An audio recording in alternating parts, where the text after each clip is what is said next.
Hello everyone. Welcome to today's session. So today, before starting with chapter number 17, what we are going to do is we are going to discuss a key amendment which is there in chapter number 16. Okay. Now this is very important and I would request everyone to pay attention to this particular part.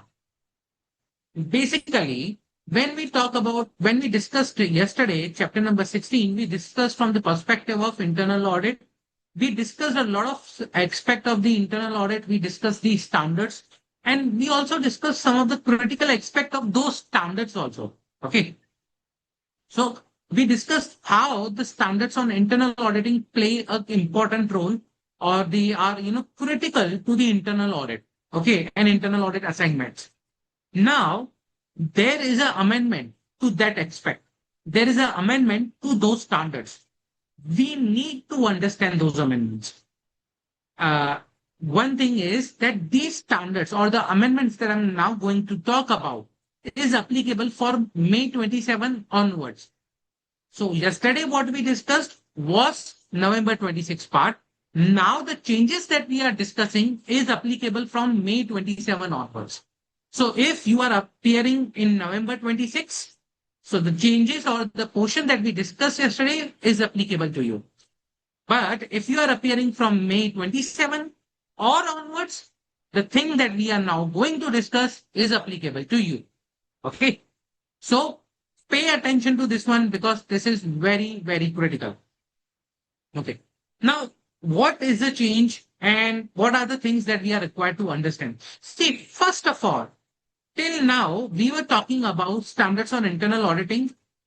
Now, these standards, there are a set of standards, new set of standards, which have been issued on Feb 2026, and they are applicable from April 2026. Okay. So basically, there is a new set of standards on the internal auditing. Okay, internal audit, which is there. Now, this is the only applicable for the May 27. Again, only for May 2027 onwards. So if you are appearing on November 26, this might not be applicable for you. Okay. So May 27 onwards, there is a new companion, new list of standards that is applicable to you guys. And I'm going to discuss those changes because yesterday what we discussed was the basic internal audit. We discussed about the internal audit function. We discussed about the processes. Now I will discuss the portion of the amendment, keeping everything same. Okay. So now basically we will discuss the portion of amendment. See, now what has happened is I just give you a brief that in the new set of standards, earlier the planning and everything was under the 200 series. Now it has shifted to the 100 series. Audit execution goes to the 200 series and internal audit reporting goes to the 300 series. Okay. So there is a new list of standards which is applicable. And if I just talk about changes in the standard on an overall level, okay. So basically now the changes are of such a nature that, there has been a consolidation of the standards. There has been a consolidation of the standards on internal auditing from earlier whatever versions was there. Now you have a consolidated version with which are a bit of lesser uh, you know internal audit standard they were before. So out of 38, earlier there was 38 standards. Now they have been compiled into 22 standards. Okay. And out of the 22 also, more then they were again, comprised of 20. So as of today, there are rationalized 20 standards out of 38 originally proposed. Okay. And accordingly, if you are from May 27 onwards exam, May 27 or, forward, then you need to refer to the revised numbering of these standards, not the old one. The revised numberings of the standard, not the old standards. Okay. Now, to what extent there is a change in the standard? So, numbering is one part. What is another change in the standard? There are few changes that we will discuss, few amendments that we will discuss. Okay. with respect to these standards and with respect to some of the part which was there earlier but not now. Okay. So earlier, basically the planning was somewhere in the 210. But now what has happened is the planning is having the internal audit function, managing the internal audit function in some critical areas have been shifted to 130. So we need to understand some critical activities that a internal audit function performs. Okay. Earlier we were talking about planning. Now we have to talk about from the functions perspective, internal audit function. Remember what we discussed about the internal audit function? What is function? What is the function? Quickly. Internal audit function. We discussed something about the internal audit function in last session. What do I mean by function? Can anyone tell me? Quickly. Yes. No, Manish, not that one. When I talk about internal audit function, basically, it is a department that I'm talking about. It is the people that I'm talking about. The function, the department, internal audit department. Okay. Yesterday we discussed that in detail. What is internal audit function? Now, when I talk about internal audit function, there are few things that the function, the department in a particular entity is required to perform. And we need to understand those particular parts. Okay. We need to understand those particular parts of the function that they need to perform as a, internal audit function of a particular department. And for that, we will refer to SIA 130. Okay. SIA 130, which is standards on internal auditing, managing an internal audit function. So when I talk about this particular part, managing an internal audit function, we need to understand that what is internal audit function and how to manage, basically, what they have to do to manage it. Okay. Because now we are not only talking about internal audit, we are talking about the function level, like the entire department, the people, the activities that they need to manage. Okay. And for that, what they need to do is they need to basically define the overall objective and strategy of the function. Remember the charter document? Do you guys remember the charter document that we saw? Over there, we discussed about like how the internal audit functions activities are listed. Yes or no? Chartered document. So that is something you have to define the overall objective and the scope. Okay. And you need to define the strategy of the internal audit function, the entire department, that what audits you will perform, at what duration you will perform. Okay. What are the things that you will do? That was the internal audit charter. Yes or no? That you need to define. We discussed that. That is something which is already there in your new standard. So we are discussing, which we have already discussed, but only from the perspective of the new standard. Clear? Again, so this is applicable from May 27 onwards. So whatever discussions we are doing, it is not applicable to the November 26. Okay. And again, a lot of things we have already discussed in the previous session. So a quick revision of those things, plus how it is impacting the new standards. Clear?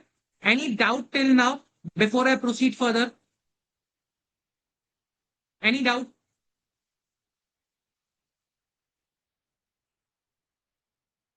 No? You can write in the chat box your doubts. Okay. And I will take it up as and when the doubts will come. So if you have any doubts, you can ask at any point in time. Okay. Let me show you the charter document again so that you guys can, correlate back that what we discussed in the previous session.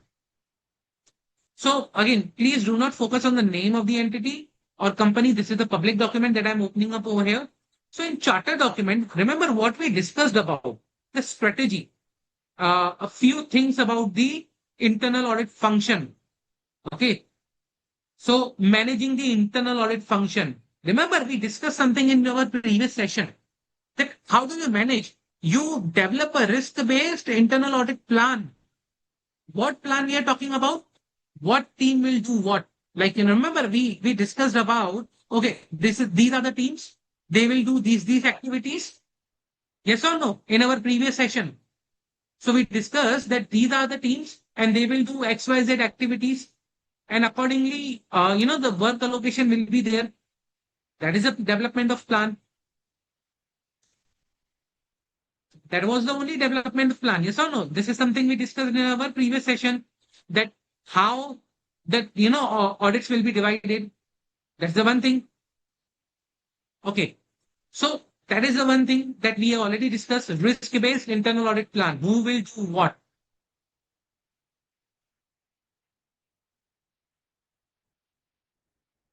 Then you need to discuss with the plan with the audit and risk committee.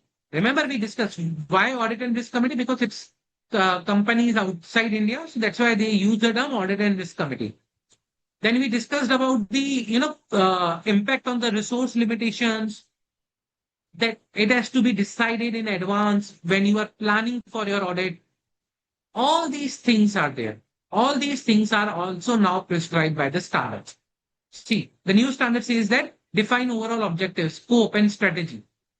Decision on the outsourcing or co-sourcing. Because if there is a limitation on the resources, you need to understand if you want to outsource something or if you want to co-source something. Okay.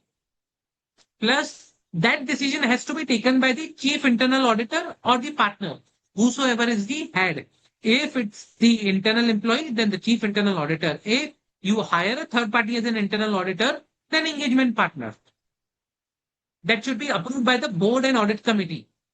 Same, what is there in the charter? If you see in the charter itself, okay, what they are saying that it has to be submit the plan to the audit and risk committee for review and approval.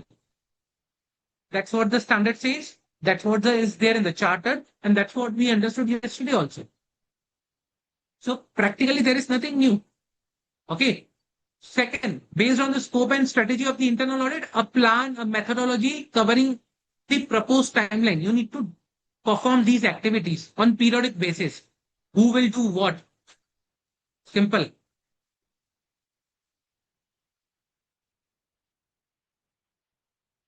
Then monitor, supervise the assignments, their adherence to the plan, execution, inquiry, scope limitations, final conclusions, reporting. All these things you have to monitor. Over the time, you have to see what is your progress over the plan. Remember when we discussed about the audit committee part, that at every audit committee you present periodic reporting. But before that, you also see that how much progress you have done, whether you are on the appropriate line of the plan or not. You review the performance, training, development, okay, and identify the experts if required. You communicate with the all key stakeholders and you develop the QAIP. Yes or no? All these things we have discussed yesterday. So that is something now required by the SIA 130. That is managing the internal audit function. Clear?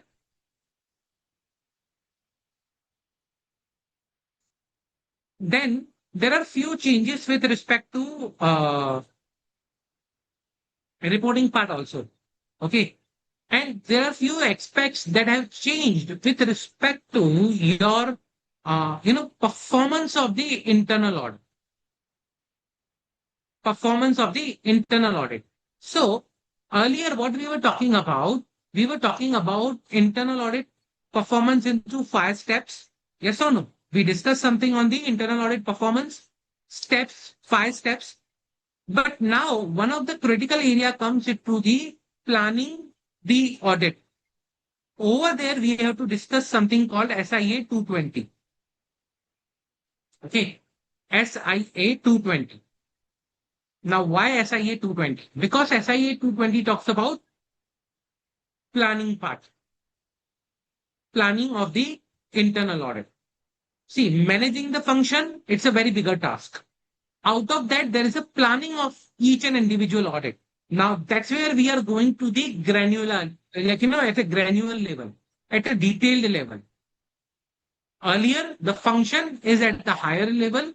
The each and every audit now is at the planning level, small level. Okay. We are basically now going to the each and every audit. Okay. When I talk about each and every audit, what we are talking about SIA 220. And we have to understand a small aspect of this SIA. Okay. A small aspect of the SIA. That is how the planning is done. So we will understand at the overall level. Basically, when you plan for an internal audit assignment, how do you plan? So before I discuss, you tell me what we have discussed in the last session about the planning of the internal audit. How do you plan the internal audit?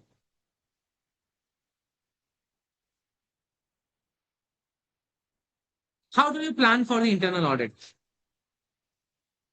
If I talk about this particular discussion, remember we discussed something this on the planning part also. How do you plan the internal audit? If I have to plan what activities you will do in the entire year, how will you plan it? What you will do?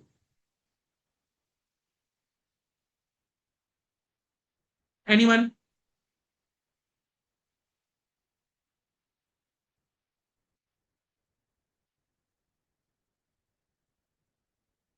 Anyone? How will you plan the internal audit? Okay, tell me what we have done over here. Scope approved by the audit committee and BOD. Yes, very good. Share detail with KMP. Very good, Manish. Absolutely correct. Scope approved by the audit committee. Okay. Now, what we have done in this particular, discussion, remember these assignment wise detail at the time of planning. At that particular point in time told you that, okay, this is the 6 months I'm preparing, but usually it is prepared for the entire year. Yes or no? I am just here showing you an example of the 6 months or 3 months, but this is usually done for the entire year. So, an entire year plan is prepared, and that plan is shared with the committee and BOD. That is the overall plan. That is an overall plan. Yes or no? Now, the question comes is if this is an overall plan, what about engagement level plan? So, one is the overall plan,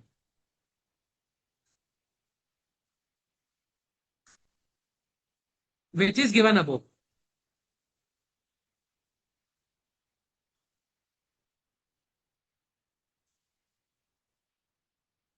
But what about the engagement level plan?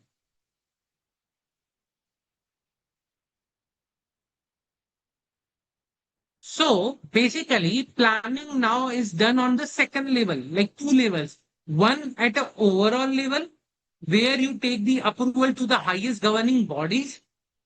Okay, this is an overall plan for a given period, usually 1 year.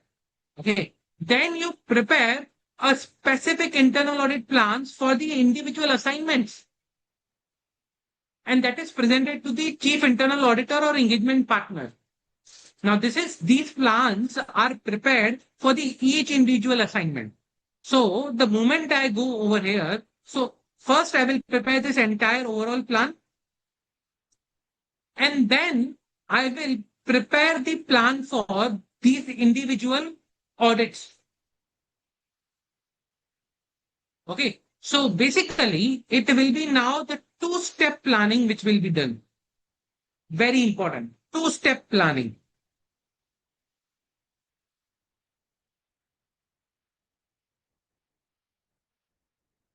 Then it will come the individual plan.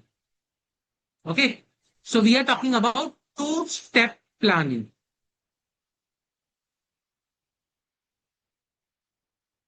So that's what the standard also says that you do a two-step planning now,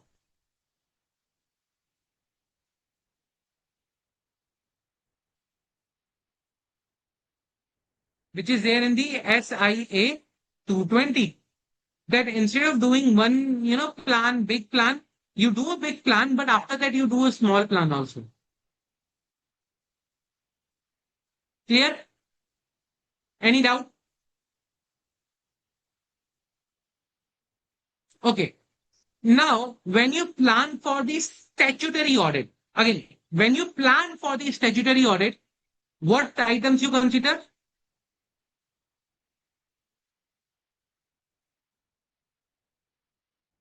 What items or what activities you perform when you plan for the statutory audit?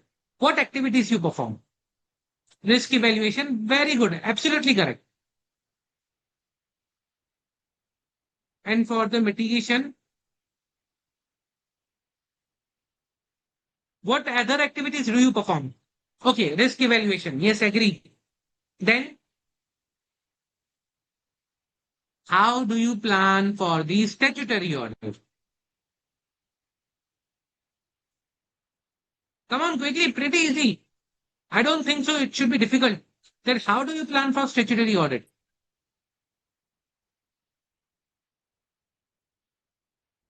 You understand the business. Yes or no? You identify the risk. Am I wrong? That you understand the business, you identify the risk, then you basically prepare the plan, entire plan, where you consider the relevant informations. Yes or no? You consider the team size, nature, timing, and extent of resources. Nature, timing, and extent of the resources, because you have to deliver it also, which will include the training. All these things you do in the internal audit also. You understand the business model, organization structure, regulatory environment, compliance obligation. You understand the organization's risk appetite. Why organization's risk appetite? Because it's an internal audit, not a statutory audit. So basically, you understand what is, higher risk for organization. In statutory audit, you understand from the statutory audit perspective. But here you also need to understand from the organization's perspective. You identify potential risk for the internal and external sources. Then you basically develop the plan generally for the entire year, because in statutory audit you develop the plan for the audit, but here in internal audit it is developed for the entire year, because it's not like statutory audit that you do the entire audit, or you do the audit for the financial year or audit of the financial statement, it is done. No, we have understood the function of the internal audit. It is very vast, a lot of things is covered. So you identify what to audit,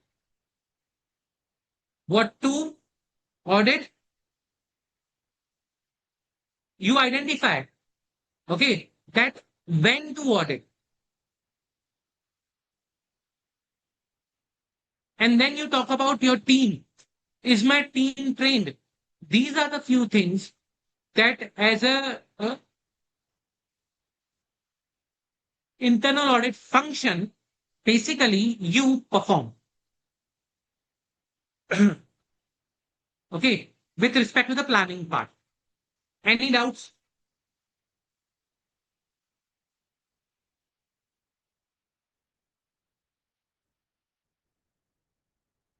Any doubts? Okay. If no doubts, then the next part that we are discussing is an amendment to the reporting part. Okay.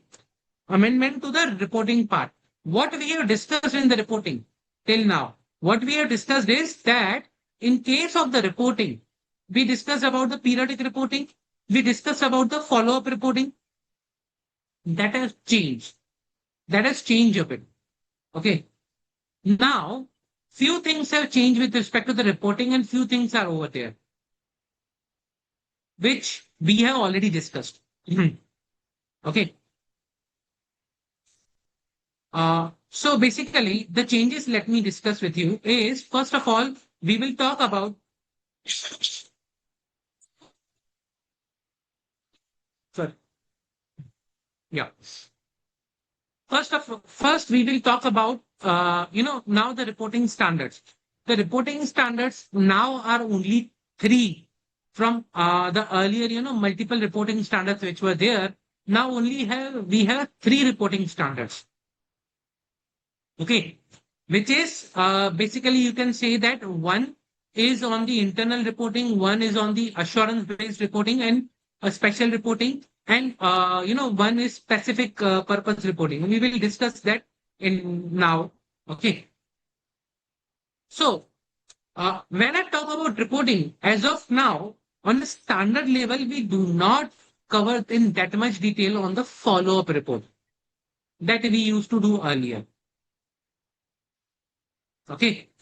So the first reporting standard that is, very important is on the presentation and communication of internal audit report, that is SIA 310. Presentation and communication of internal audit report. As the name suggests, we are basically talking about presentation. Remember, this thing we already discussed in the last session that it should have the title, addressee, executive summary, audit objective and scope, methodology. Yes or no? Detailed observations, management response. We already discussed this in the last session that what should be there at minimum in your internal audit report. That is coming from the standard. That is same. That has not changed. So the minimum reporting structure is there only. But apart from the minimum reporting structure, there is something more that we need to understand. Additional obligations with respect to the reporting. Yes, additional obligations with respect to the reporting. Now, what are these additional obligations?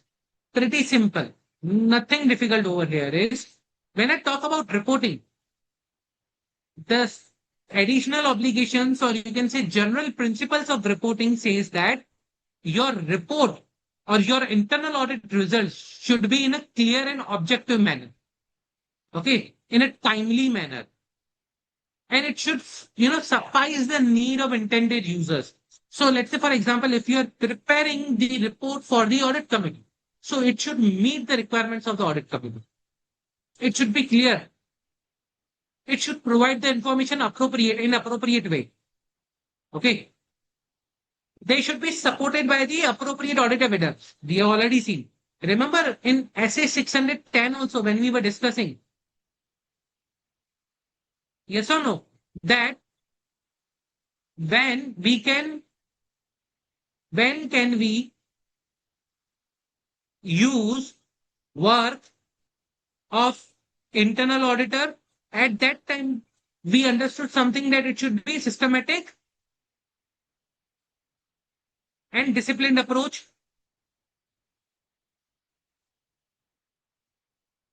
Yes or no? And in that, we discussed about something that the internal audit which is being performed should be backed by sufficient and appropriate evidence. Yes or no? The same thing has been re-echoed in your standards on auditing or standards on internal audit. Same thing that has been brought over here also. It is not something new that we are talking about. And just to show you as a cross reference for your understanding that we discussed, remember we discussed this something, systematic and disciplined approach. And how do you define that? What do you do to understand whether it's a systematic or disciplined approach? We discussed some points. Okay. That, remember this one, that sufficient appropriate audit evidence should have been obtained. This is XA 610. Same has been brought into your SIA. Same requirement has been brought into the SIA. There it is. Just a minute. Yeah.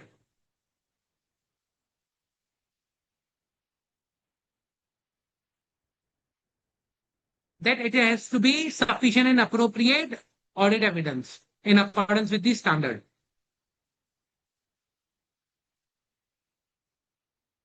Clear?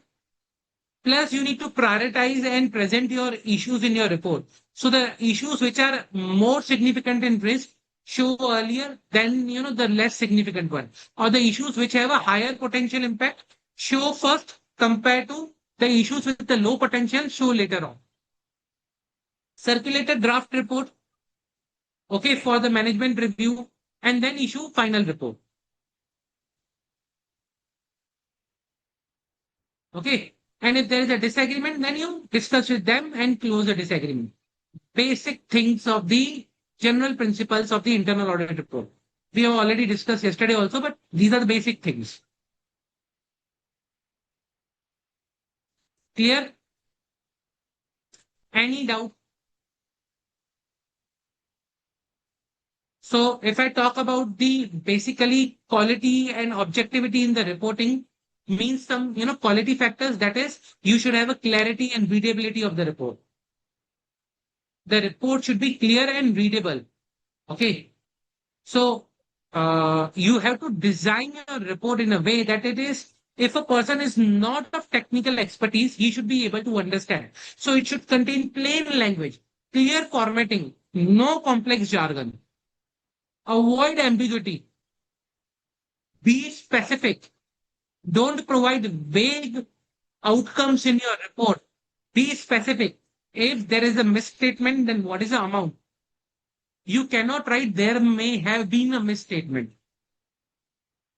Okay, balanced presentation. That means you need to highlight deficiencies and you need to also acknowledge strength. It should not be the case of only negative report highlighting all the deficiencies, but you are not talking about the strength. That is kind of hiding the information. If something going good, specify that. If something is not going good, specify that. But you have to specify both of the things. You cannot choose one that, okay, these things are not going good. I will specify these only. I will not specify what is good. Because in that scenario, management will not get, or the audit committee will not get a holistic picture. If something is good, you need to tell them, okay, management or audit committee, this is going good. Why? Because then only they will be able to understand you have gone to that area, you have seen that area. That's why you are saying that is good. Otherwise, what will they will understand is you are saying, okay, XYZ is bad. But what about ABC? Have you seen that ABC? Or they will assume that you have not seen the ABC yet. So you need to specify, okay, management, we saw the ABC and XYZ. XYZ is not working good, but ABC is working good. Be balanced and provide the complete information, complete picture. Independence in the reporting. Okay. You should not, come under any undue influence of the management with respect to the reporting. We already seen maintain the independence. Audit evidence, documentation, you have to support it. Okay. Your use the professional tone and responsibility in your audit report.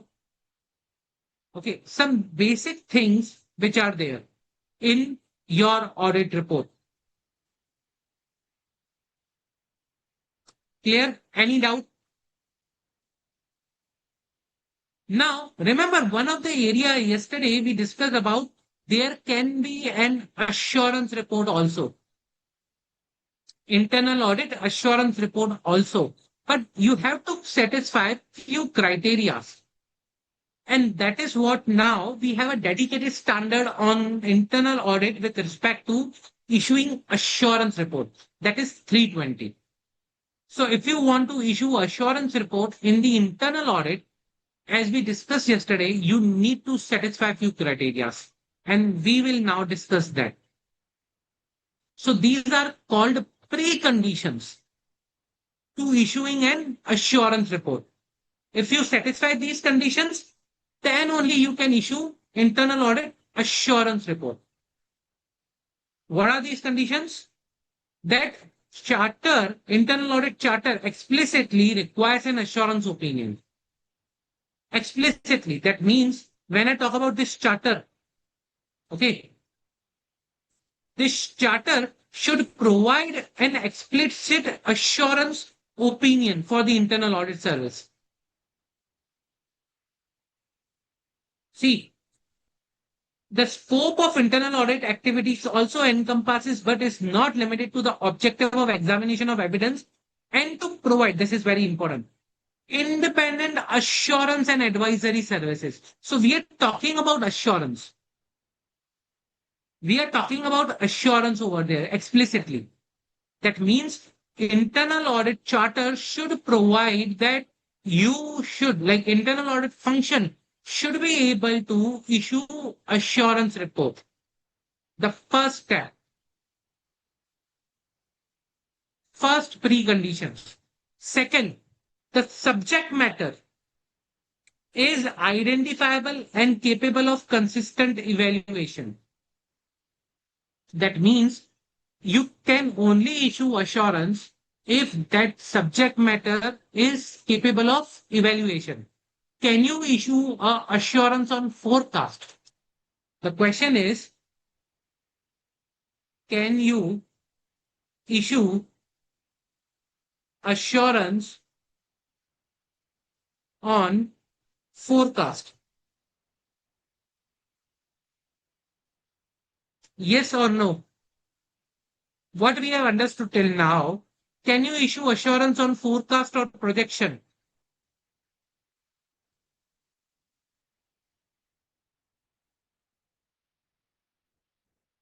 Yes or no? There is something relevant to this in chapter number 19 also. There is something relevant to this in chapter number 19 also. Can you issue assurance report on the forecast or estimates? Pretty easy. If you have read, you will come to know.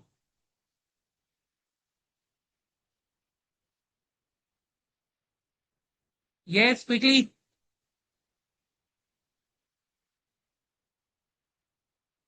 There is something on this particular topic in chapter number 19. No? Okay. You will go, this is your homework. You will go and see what is there in the chapter number 19. Okay. On some particular clause which is in the second schedule part 1. Okay. So something I will provide a reference, partial reference, that is which is there in the second schedule part 1. Okay, and you go in that particular part and see what is there in the second schedule part 1 relevant to that.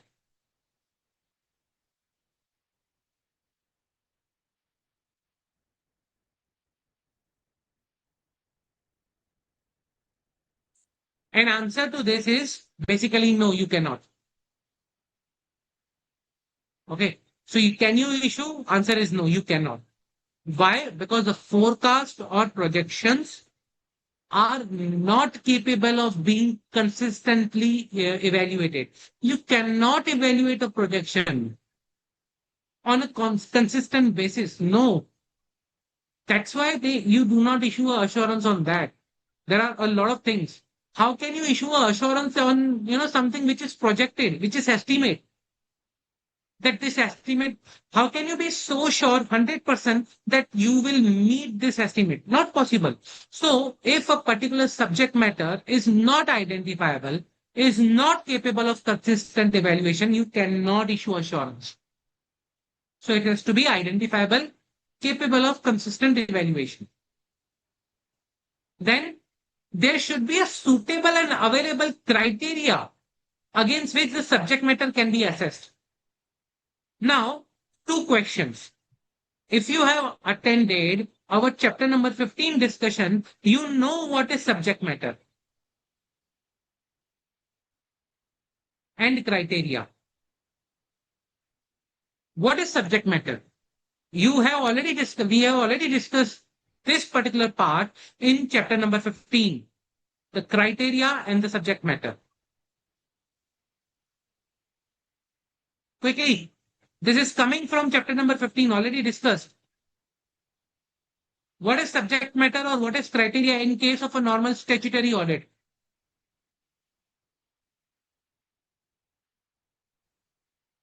What is subject matter and what is criteria in case of a statutory audit? Simple question.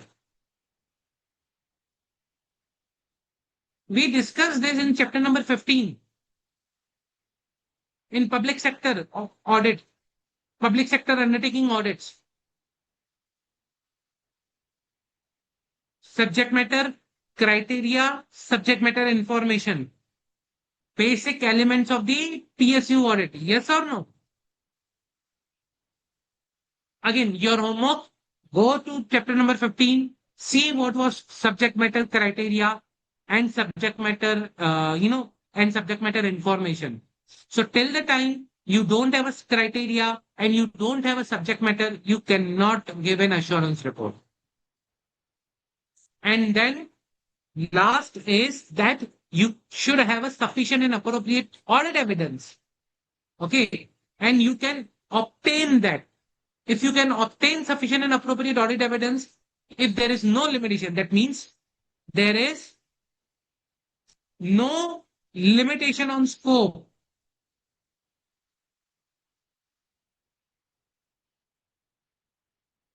of audit, then you can issue assurance report. So these conditions are required to be satisfied. Then only you can issue assurance report. Clear?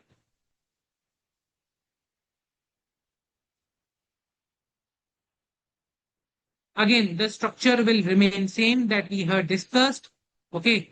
It will contain the title, addressee, executive summary, engagement objective scope, audit criteria, methodology, observations, conclusion, and assurance opinion. Why assurance? If it's an assurance report, you need to include opinion. Then the limitations and date reports, report date and signing.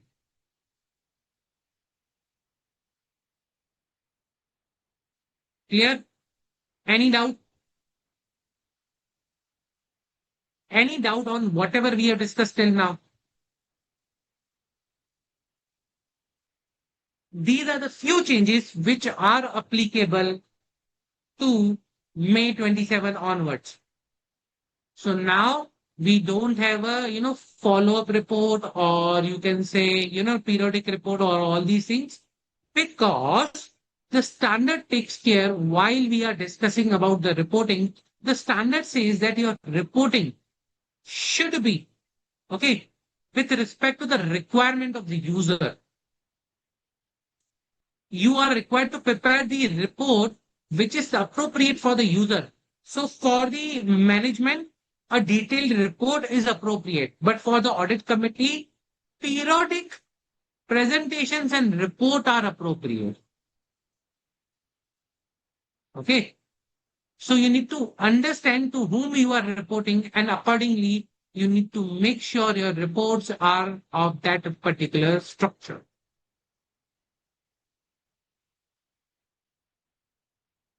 Any doubt? That is the amendment part of chapter number 16.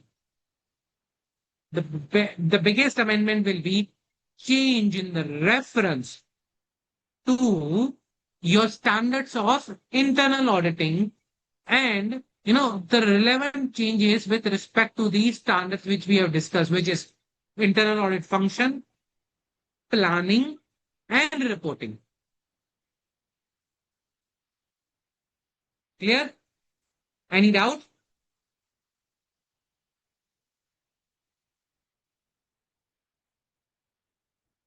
Yes, no?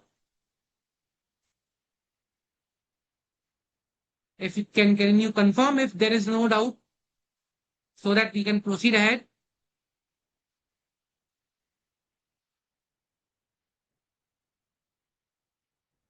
Okay, great.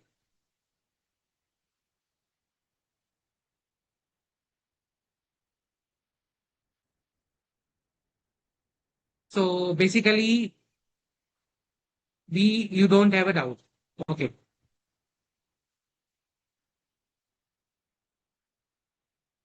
Okay, fine. So let's proceed. If no further doubt, then to a particular, to the next particular chapter that I want to discuss. Okay. Now, what I want, we will be starting with the chapter number 17. We will be starting with the chapter number 17. Very important chapter. And this is, again, divided into three segments that we are going to discuss. This chapter is divided into three segments, basically. Okay. One is your due diligence, one is investigation, and the third is basically forensic accounting. Your chapter number 17 is divided into three parts. First is the due diligence, second is the investigation, and third is the forensic accounting. Now, can anyone tell me what is due diligence? Before, okay, we do a deep dive and we understand what is due diligence. Can anyone tell me what do you understand by the term due diligence? Anyone?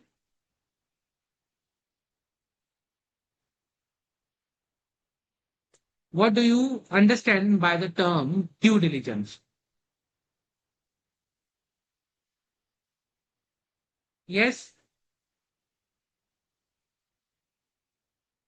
something major. Okay. But what to measure when I talk about due diligence? What to measure?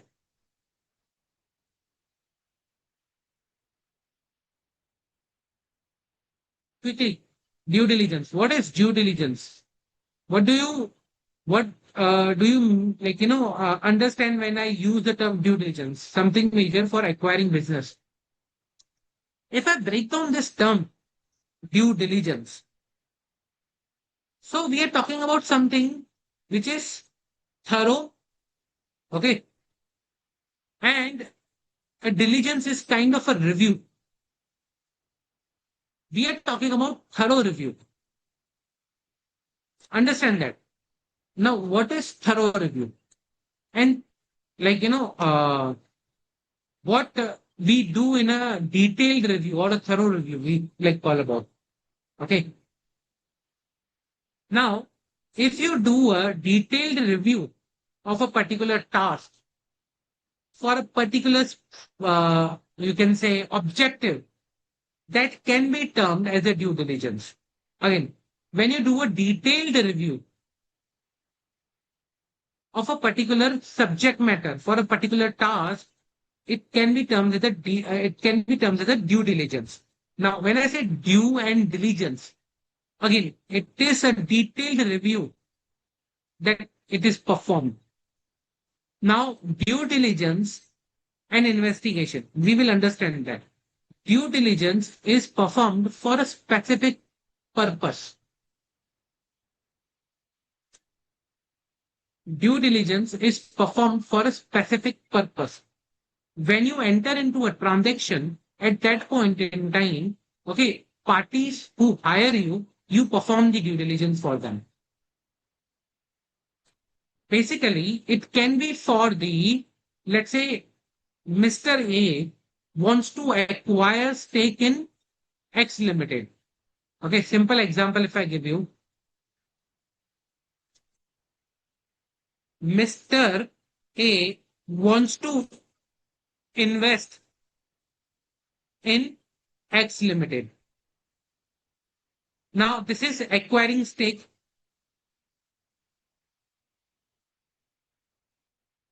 Invest means pay money to X Limited.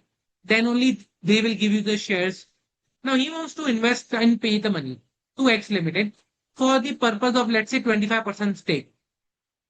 Okay. Now, he will not go and say that, okay, I'm ready to pay rupees 100 crores. Okay. You give me 25% stake. No one will give you, 100 crores directly. Not possible. Till the time they are not sure that this 25% has that quality, has that worth to invest 100 crores.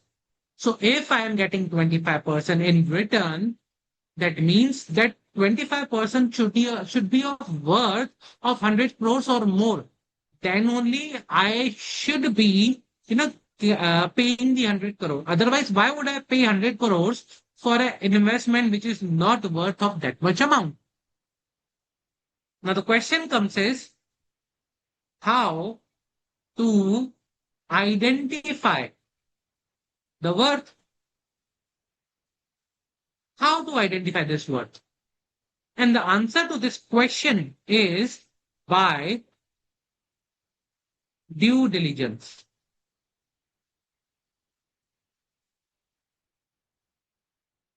By due diligence, you can answer how to identify the worth.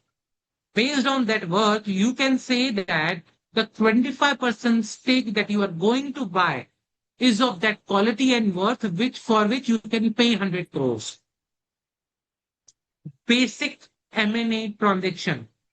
M&A, that is mergers and acquisitions transaction, where if a person is investing an amount, he has to get satisfied or he needs a satisfaction that no, my investment that I'm doing, okay, and the stake I'm getting in back is of that much worth. Okay. For that, you perform a due diligence. Very critical area. Why? Because before each and every deal, okay, and let me explain you practically how the deal works. From my experience, let me tell you how actually a deal works.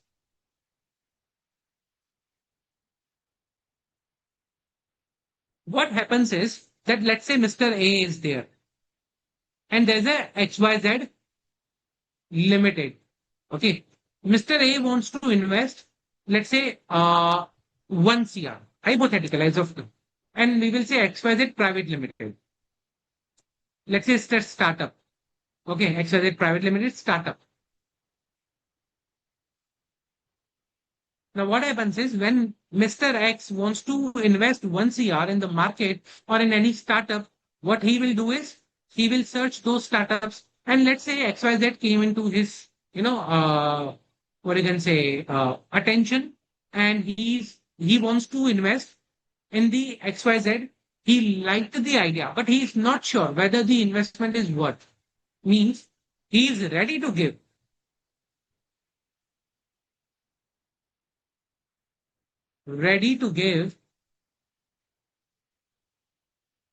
1 CR when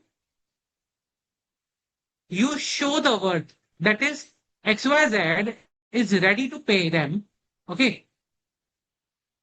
Let's say in return of 1 CR, they are ready to pay him 25% equity.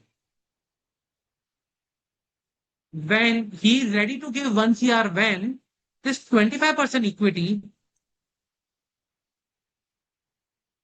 is worth of 1 CR rupees. Okay. So he will go, okay. He will do, okay, let's do one thing. First of all, let's first of all record our understanding in something called term sheet. So the step one comes as a term sheet. I'm just talking about basic M&A. Basic M&A, okay, flow. So the step one is identification. And this is something, not there, but it is for your understanding. Identification of company. Then step two comes the term sheet. Term sheet is nothing but that, it contains the basic understanding of both parties. So understanding of both parties. Now, what understanding? That Mr. A wants to invest, XYZ is ready to give 25%, but there are certain conditions that A will hire a guy who will perform the due diligence of XYZ. He will take out a report, he will prepare a report, and he will present the reports to Mr. A saying that whether it is worth investing 1 crore for 25% or not. And then after due diligence, the negotiation happens.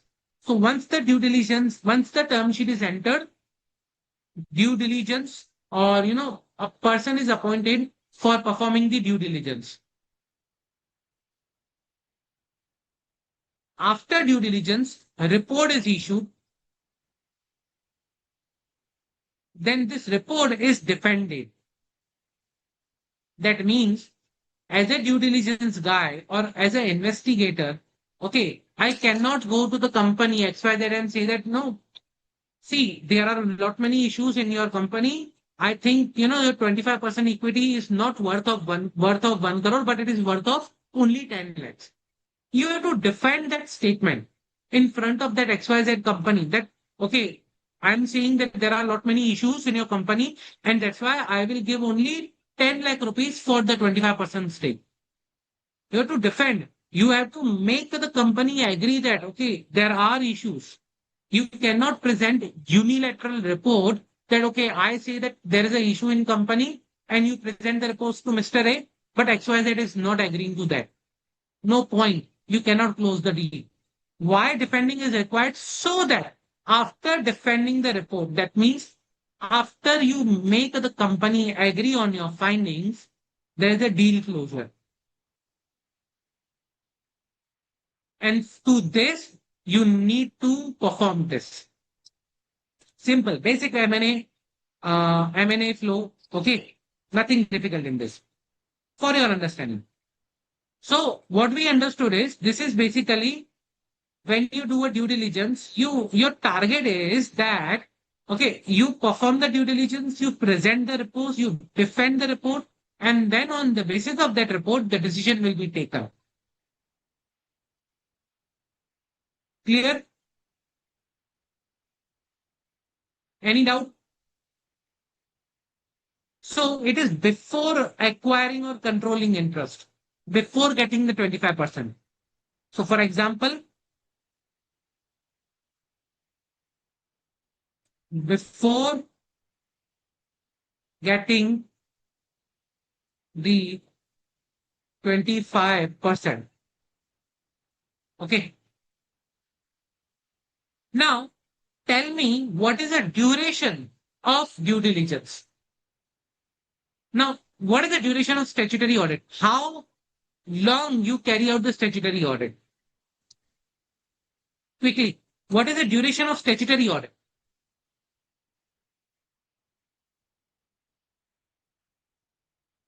Anyone? What is the duration of statutory audit?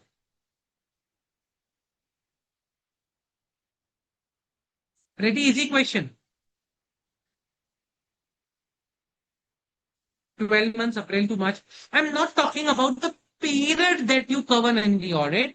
I'm talking about how long you carry out the audit. Like how many months you perform the audit activities.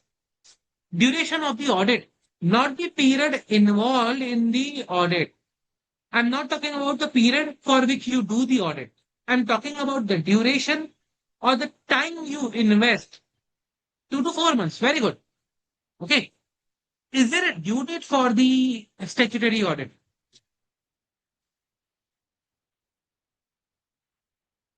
Is there a due date for statutory audit that we need to close before this?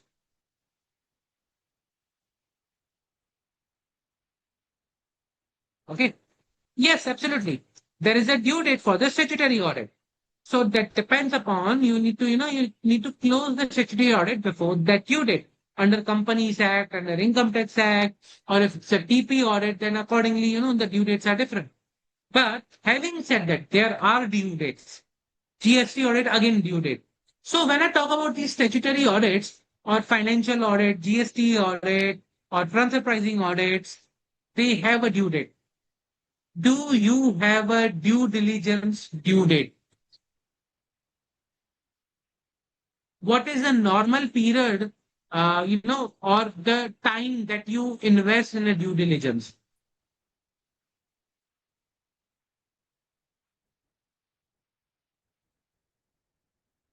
What is the time that you invest in a due diligence? There is no time. Absolutely correct. There is nothing defined. There is no due date of the due diligence. That's where it is very different than the audit. That is very different than the audit. In audit, we do a sample testing. Yes or no? In audit, we do a sample testing. In due diligence, you don't go for sample. There is very less sample testing. Why? Because the name itself suggests due, thorough. That means you have to check in detail everything. You are not expected to provide a reasonable assurance. You have to provide more than that. That's where the term due comes into the picture. Diligence comes into the picture. Okay. So it's not something that you can say that, okay, I'm performing the due diligence, I'll do sample testing. I'll not test all the areas. No. Now the question is, so materiality is not there. Materiality is there. Materiality is there. But the materiality basis is defined based on the impact of that non-compliance on the valuations. Your materiality concept changes entirely over here. Your 2,500 rupees stationery expense misreporting will not change materiality, or which will not change the valuation. So basically, if any item has an impact of, let's say, 3 to 4% plus minus in the valuation, fine. Above that, it is the problem. Why? Because at the end, I am paying an amount, let's say 1 crore for 25% stake. That's the valuation of 25%. Now, if something happens, a non-compliance happens, or if there is a misstatement, then that will directly impact the valuation, and that will directly impact the amount I'm paying for the 25%. Now, the question comes is, can you use standards on auditing? Can you use standards on auditing for due diligence?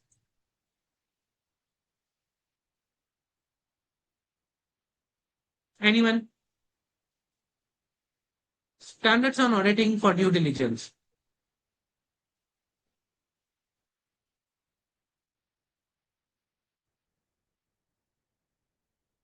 Quickly, I would say,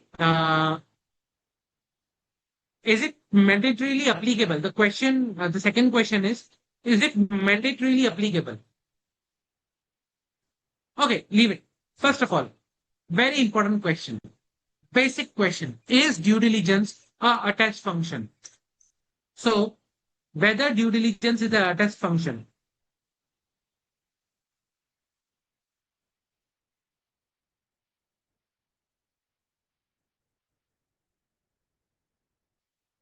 is a test function. Yes or no?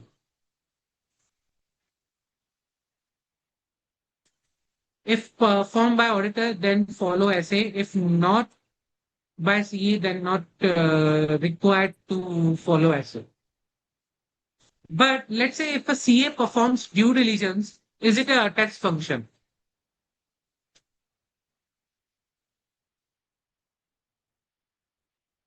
If you say it's not an attached function, then how can you follow standards on auditing?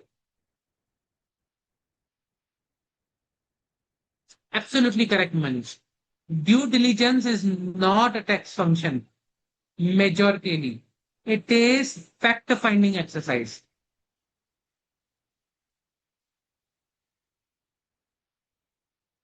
It is more onto agreed upon procedures.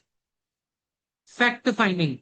I am not giving opinion over here whether the financial statement provides true or fair view, whether your valuation is true and fair. No, that's not my role in the due diligence. My role is to identify the facts, present those facts in front of the investor, and then let the investor take the decision on the deal. I will not take a decision on the deal. I am not here to do the valuation. I'm not a valuer. When I do a due diligence, I'm not valuing anything. Am I? No, valuation is separate. Due diligence is separate. Is due diligence and valuation service are same? No. Now, in recent times, if you perform valuation, you have to be registered with a body specified under Companies Act. Yes or no? To be a valuer, you have to pass an exam after clearing CA, after obtaining COP, you have to pass an exam which is conducted by few organizations and you have to register yourself with a body which is notified under the Companies Act. So if you are not doing that, that means you cannot perform the valuation. But in due diligence, there is no such requirement of registration, of examination. Anyone can do the due diligence. That's where it is not a valuation. My role is not to provide a valuation report. My role is to identify the fact, present it to the investor, and then let investor decide what is the worth of the 25%. And that's why I am using the word worth. I am not using the value, the terminology of valuation. What is the valuation of 25%? No, that is not my role. So it is worth, not valuation for the due diligence.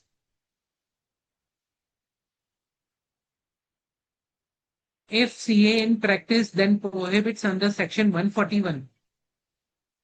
Can you explain what is prohibited under section 141 for which CA in practice?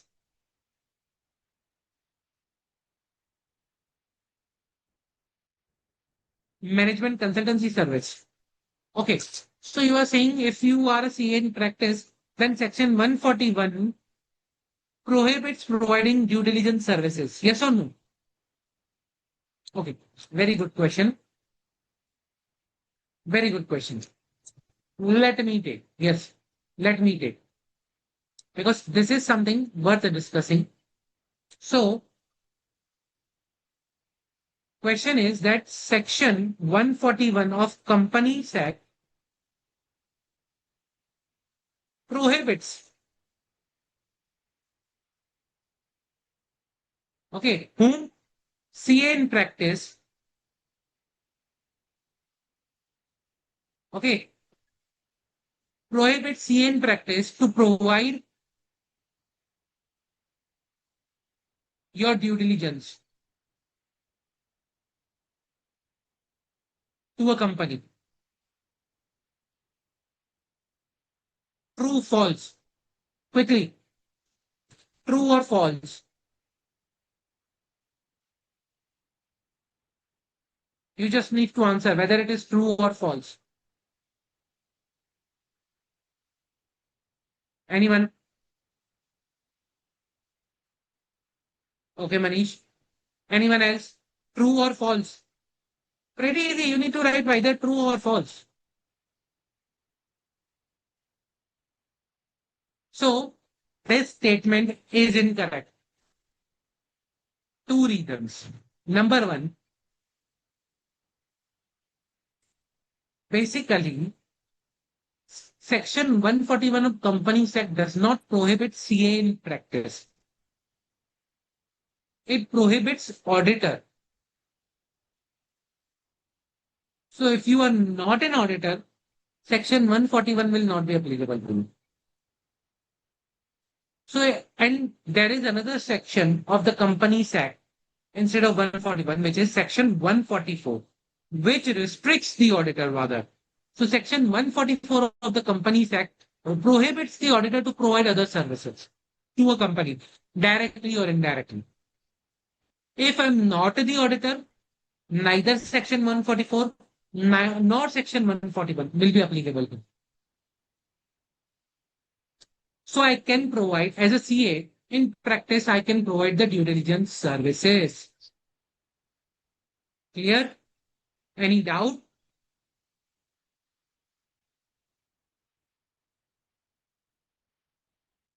Any doubt till now?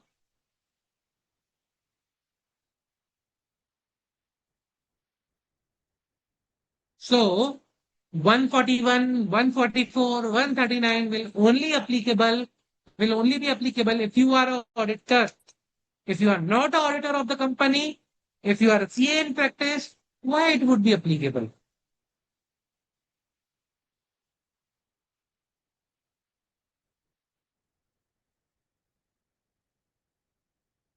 Okay. So that is one part. Now, coming back to the due diligence, we understood something about the due diligence. What is due diligence? Okay. We understood something basic of the due diligence. What is the purpose of, what is different, how it is different from audit? And as I said, it is more onto the fact finding exercise.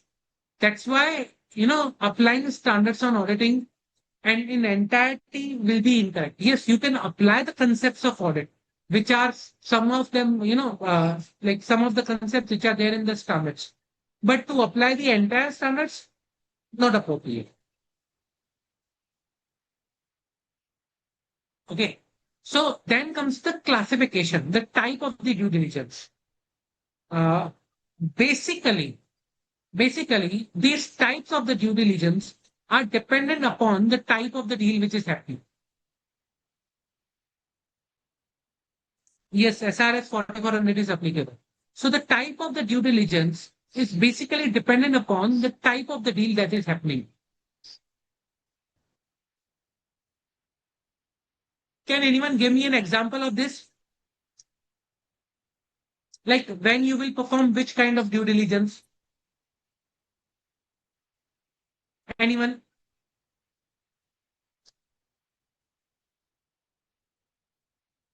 Can anyone give me an example when you will perform this kind of due diligence? Okay. So, okay, first of all, when you will perform the commercial due diligence, at what time you will perform this commercial due diligence? In what kind of deal?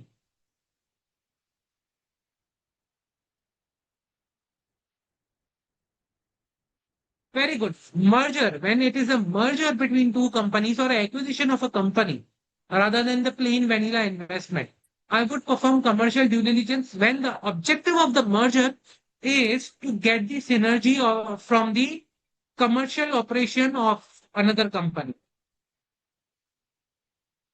Okay. So if the objective is to get the operations of the another company, okay, commercial operations or the commercial part of another company and get the synergy from it, I would perform the commercial due diligence. Next, financial due diligence. Basically, every time. So financial due diligence is part of every due diligence. It's a, I would say, covered everywhere, basically.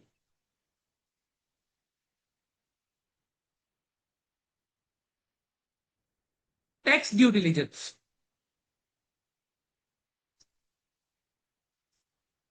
Again, tax due diligence most of the time is done with the financial part. So it is done as a part of the financial due diligence, but sometimes it is done as a standalone. When, when after the merger,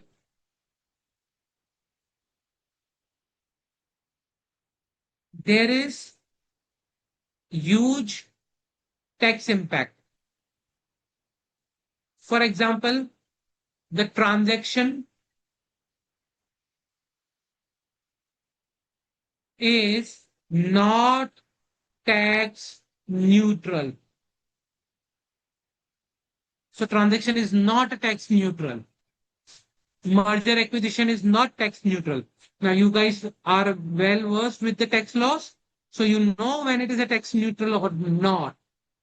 Okay, let's say if it is not tax neutral at that point in time, we do perform additional due diligence over the tax because we want to understand the impact of tax on this deal.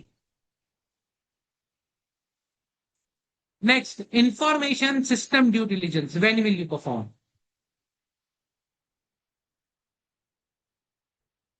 Anyone? when I am acquiring IP, at that point in time, I will see what information systems they have. Or when it's a merger or acquisition, at that point in time, I will see that, okay, let's say I am using ERP. Let's say A company is merging with B company. Okay. A is merging with B, whereas A was using, let's say, Tele, okay, ERP, but B is using SAP. How do you migrate the data from Tele to SAP? How will you migrate the data from Tele to SAP after merger?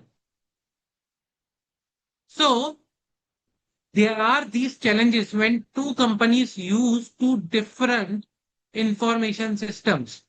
And if I give you best example in past that has happened, okay, the best and the most critical merger of that particular nature that I can remember was Vodafone Idea merger, and that resulted into V. Why? Because you only see two companies, Vodafone and Idea. Behind these companies, there are proprietary IT systems.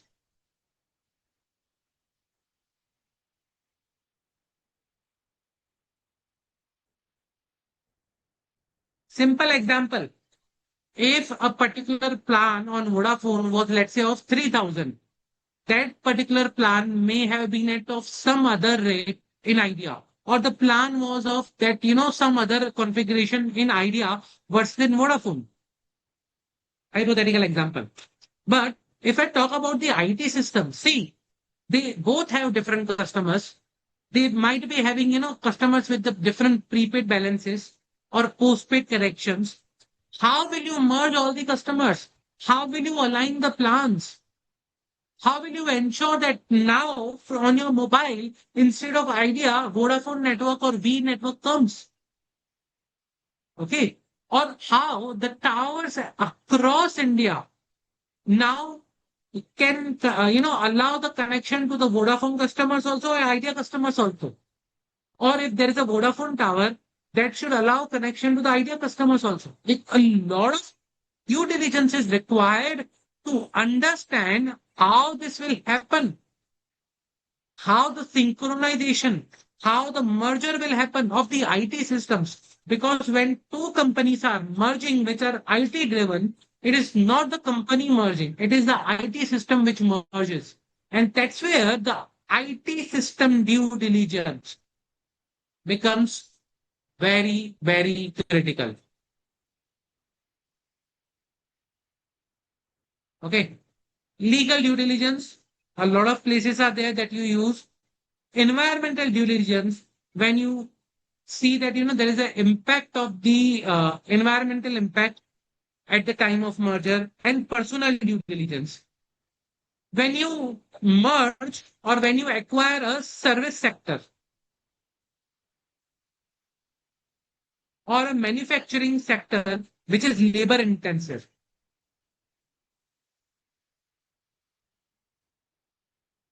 Okay, so at that point in time personal due diligence also makes sense. Clear? Any doubt?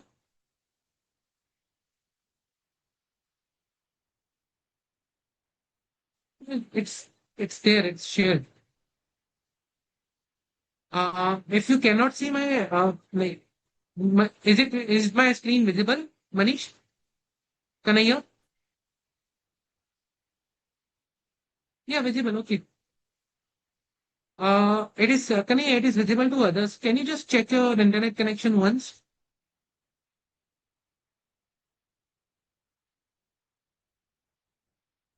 If you do let me know if you can still not see it. Okay. Any doubt till now?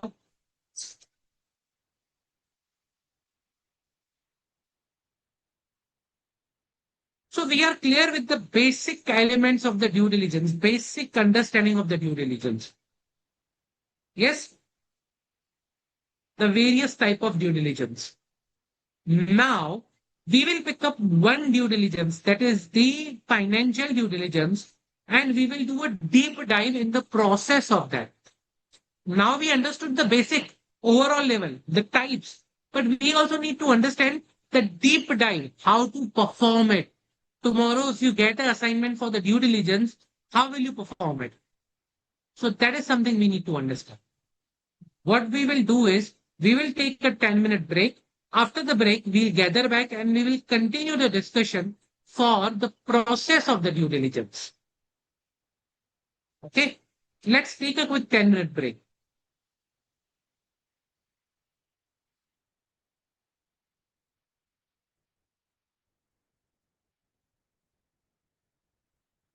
Break start.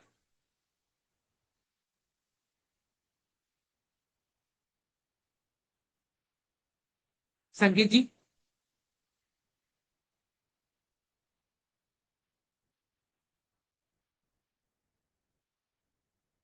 संकेत जी.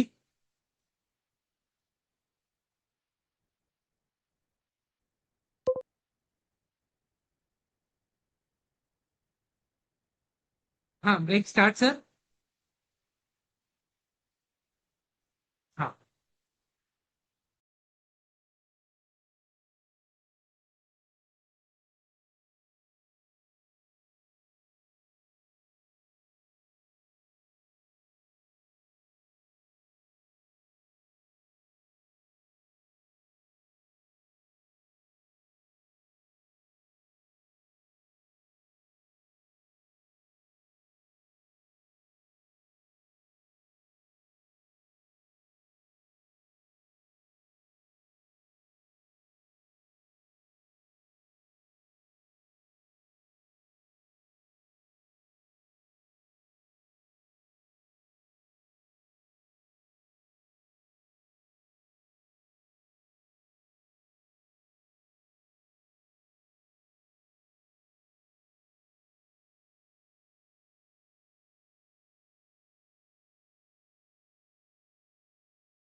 Hello everyone, welcome back. Let's continue the discussion. And what we are going to discuss now is a deep dive into the financial due diligence.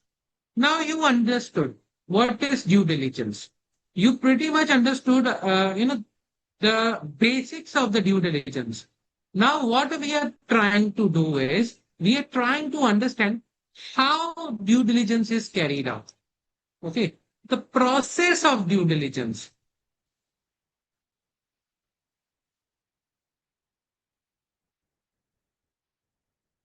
The process of due diligence. Okay. Now, to understand the process of the due diligence, you already have a basic understanding of what we do. You already have a basic understanding of what we do. Now, in order to get the full-fledged understanding, you tell me, in order to perform a financial due diligence, what activities you will perform or what verification you will perform.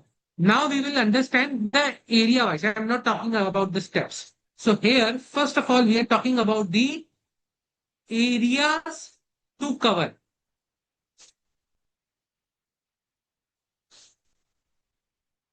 Okay, areas to cover, not the steps in due diligence. I'm not asking about planning, execution, evidence. No, I'm talking about the real areas that you will cover in due diligence. So tell me, from the perspective of a financial due diligence, what areas you will cover?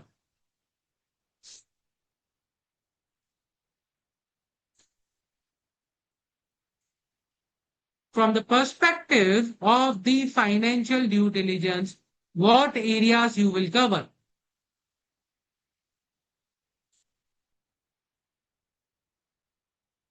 Quickly, from the perspective of the financial due diligence, what areas you will cover?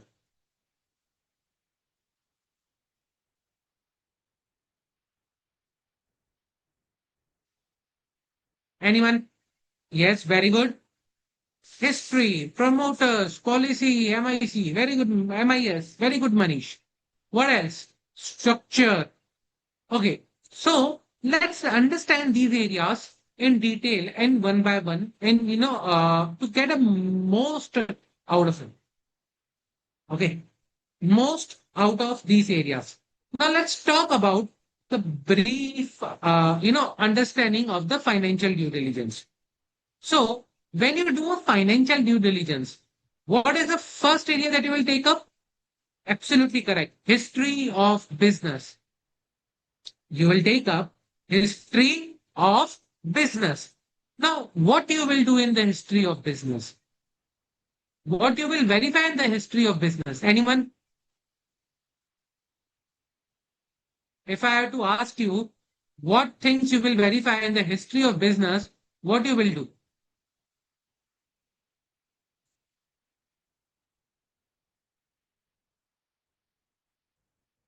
What things you will verify? Quickly,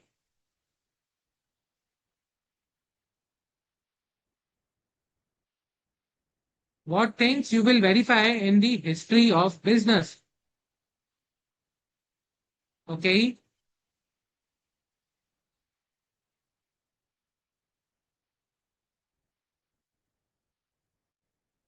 okay, very good. Yes,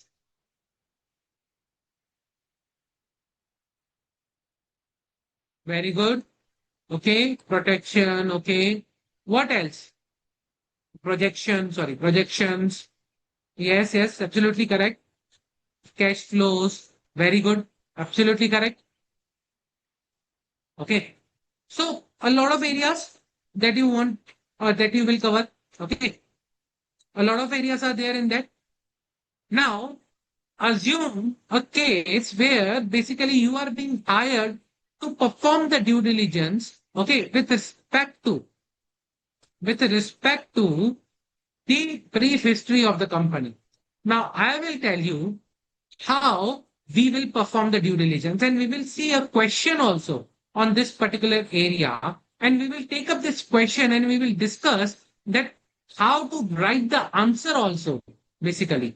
So after understanding the area, we will also look into the writing the answer of this particular question. Okay, let me bring the question.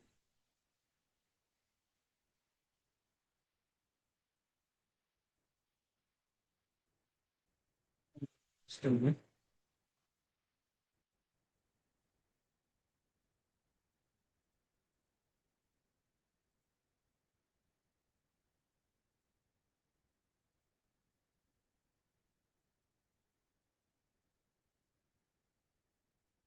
I think there is some glitch. Just give me a minute.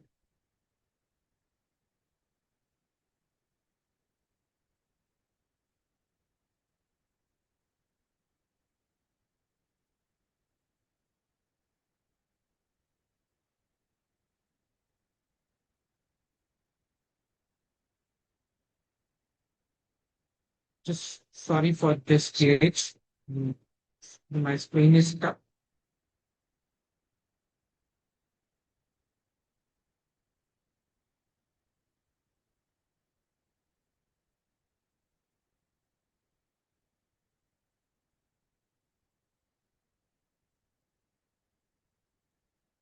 Let me stop share.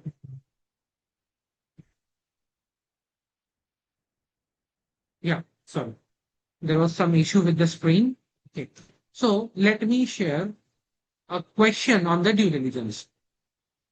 Okay. Just let me know if you can see the screen. Okay. Yeah. So the question is that there is a company, Tech Giant Limited. Tech Giant Limited, a leading software solution provider, is considering the acquisition of Nanochips Solutions, a startup specializing in AI hardware. The board of Tech Giant Limited believes that understanding the target's route is a critical as at its current financials.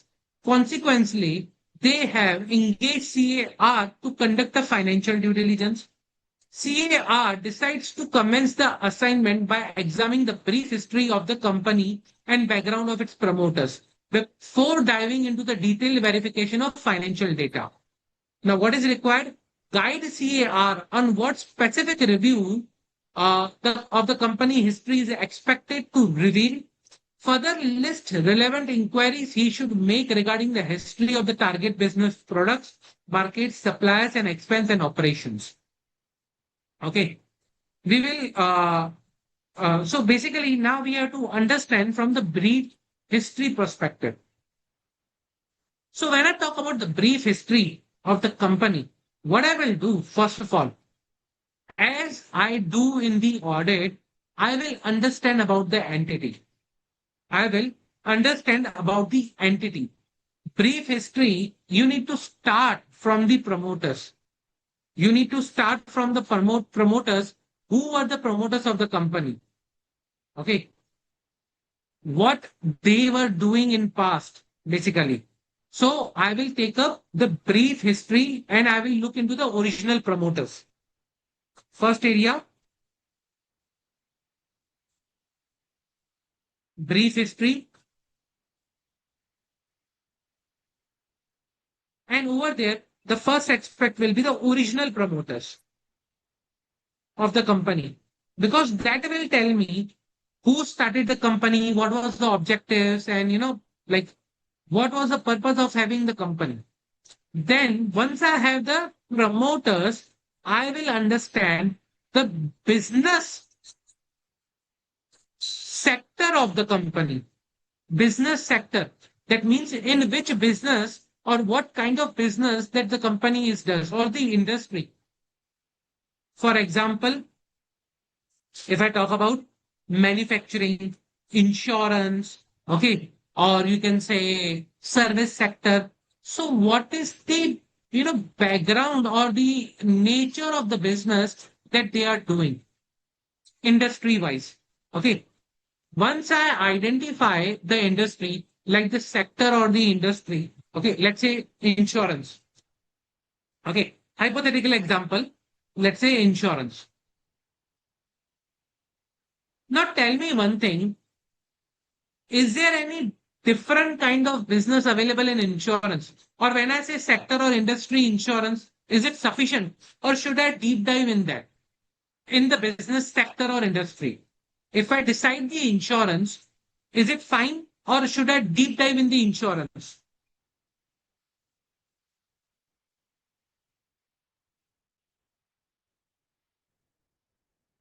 No, I'm not talking about the regulation, but I'm just talking about the type of business. Rules and regulations I'll come on some time. I'm just talking about type of business. Is the insurance classification sufficient? Type of business or type of sector? Insurance. Nature of business? Insurance. Is this sufficient or should I go ahead or do some more detail on that? Yes or no? So should I go and get the more details? What kind of more details?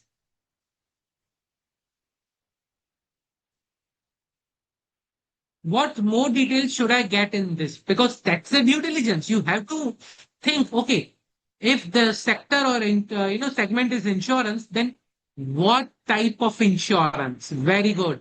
Life insurance, general, marine, cyber. So when I say nature of business,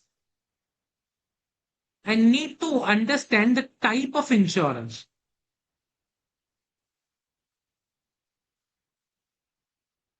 Or at times it is reinsurance also. So what type of insurance, reinsurance, insurance brokerage? So, brokers, a lot of things are there. So you need to understand what in the insurance, the nature of the business.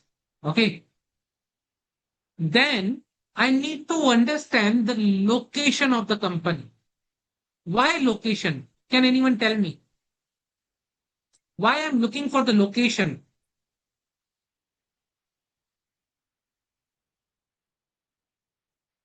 Why I'm looking for the location of the company?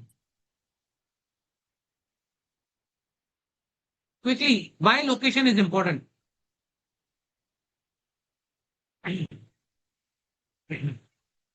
Why location is important? Quickly,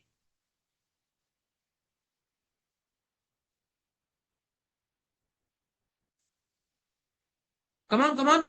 Why location is important? Because there are two reasons to understand the location.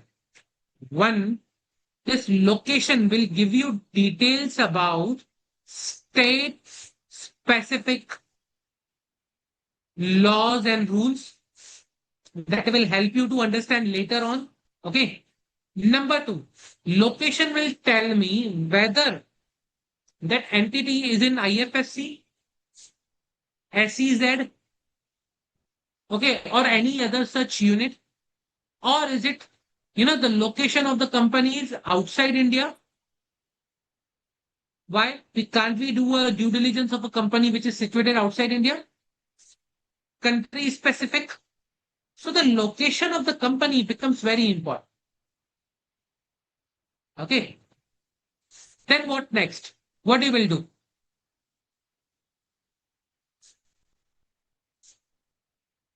What you will do next?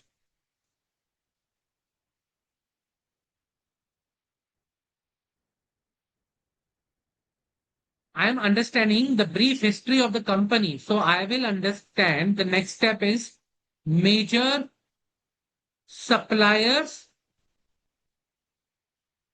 or customers of company. They are there in the past. Who are the major suppliers and customers? This will give me understanding over the risk which we have. Remember, when we were talking about uh, internal audit, or when we were talking about even NBFC, or when we were talking about PSU audits, we saw the annual report and something we saw on the risk side, supplier risk, risk of raw material. That risk can be identified when you identify the suppliers. What if my suppliers, for example, suppliers, major suppliers are situated in war zone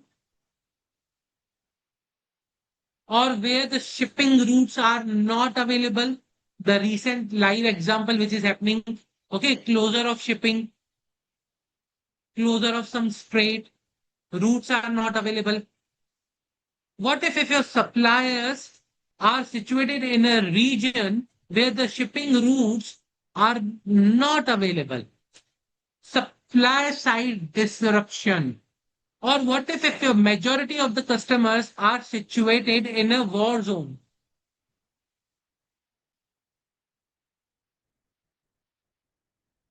Okay, majority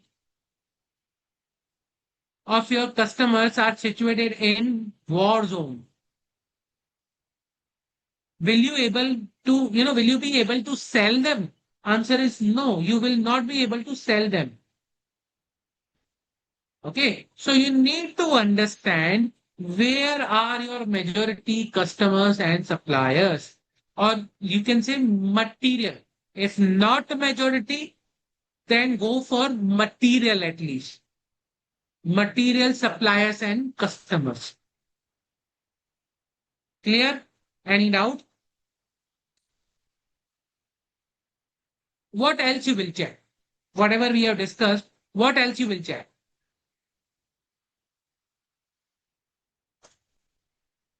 Anyone? What other things I will look into in this brief history of the company? Quickly, anyone? What other things I will check in the brief history of the company?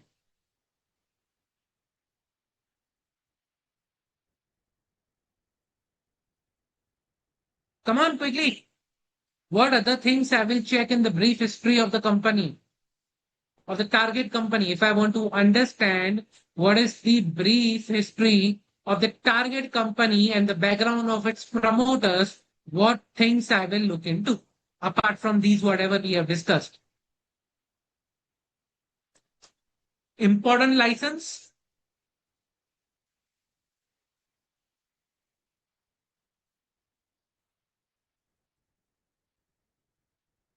Why? Why will we will not look into the license? For example, NBFC COR, whether the company holds a COR or not, yes or no? Or whether the company is an exempt entity. What was the criteria of exempt? Like the one we talked about in amendment also, there was something with respect to the exemption we talked about. Yes or no? In chapter 14. So important licenses, what was the exemption about? Quickly, a recap. Can anyone tell me if you attended the lecture?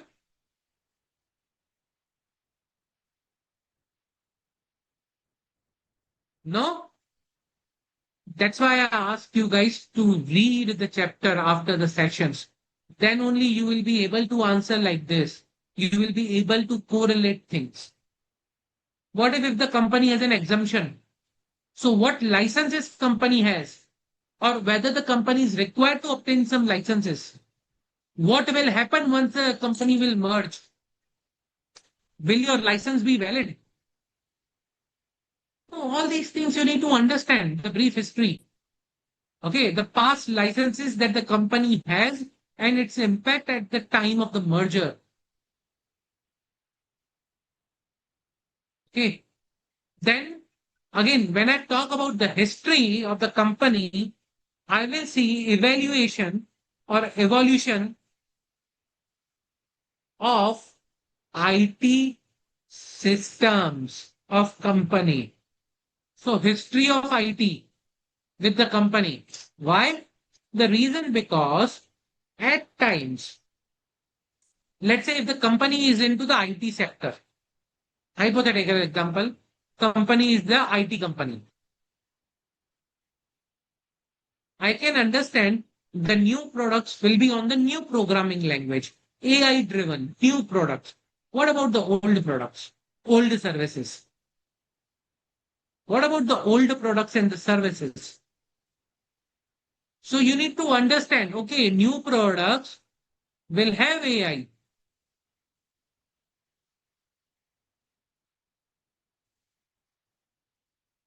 What about the old systems?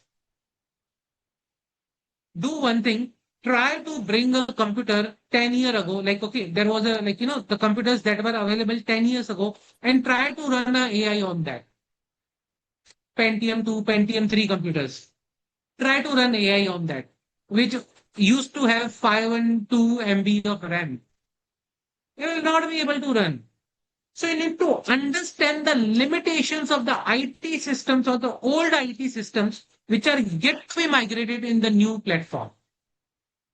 You can only do that once you understand the evaluation of the IT, you understand the history and the background of the IT of that particular company.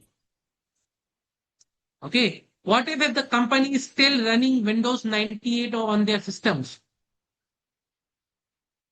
It makes, very big impact because certain softwares, as of today also, they support the new operating systems at times. You have to run on a compatibility mode to run those softwares. Yes, there are scenarios because not everything can be migrated to a new system. You have to create a fresh copy of that particular, software or code which is compatible to a new system. So there are scenarios where still old systems are in use.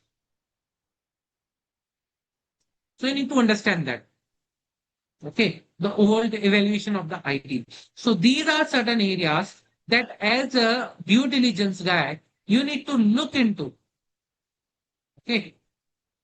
So if I just show you the answer of that particular question, it is the nature of business, location, okay, employment, product services markets, history of the business with important suppliers, inventories, okay, if it is a manufacturing, franchisee license, important expense categories, okay, research development, IP, legislations, all these things you need to see as a due diligence guide only from one particular area, which is a brief history I'm talking about. Understanding the business, nothing else. The starting point of your due diligence. Clear? Any doubt with this? The starting point of your due diligence.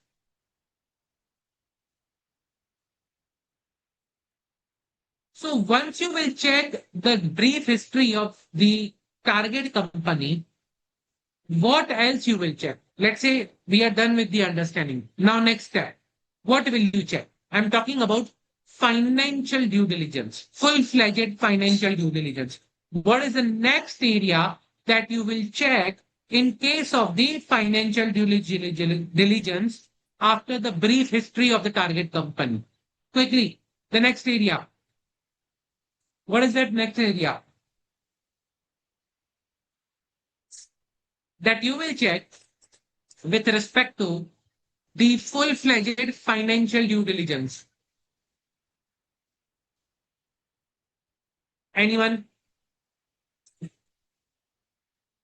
So the next area that I as an auditor or I as a due diligence, personnel will check will be the accounting policies. Will be the accounting policies. And why so? Because I'm talking about financial due diligence. So the first step to understand financial due diligence portion, or the first step to understand the finance, okay, the financial statement, you need to start with the accounting policies. Okay, you need to start with the accounting policies.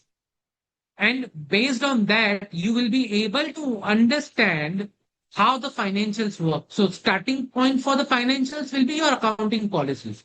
You need to understand what are the important accounting policies of the company.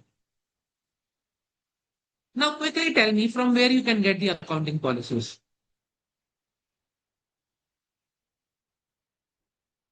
From where you will get the accounting policies. Important material accounting policies. Anyone?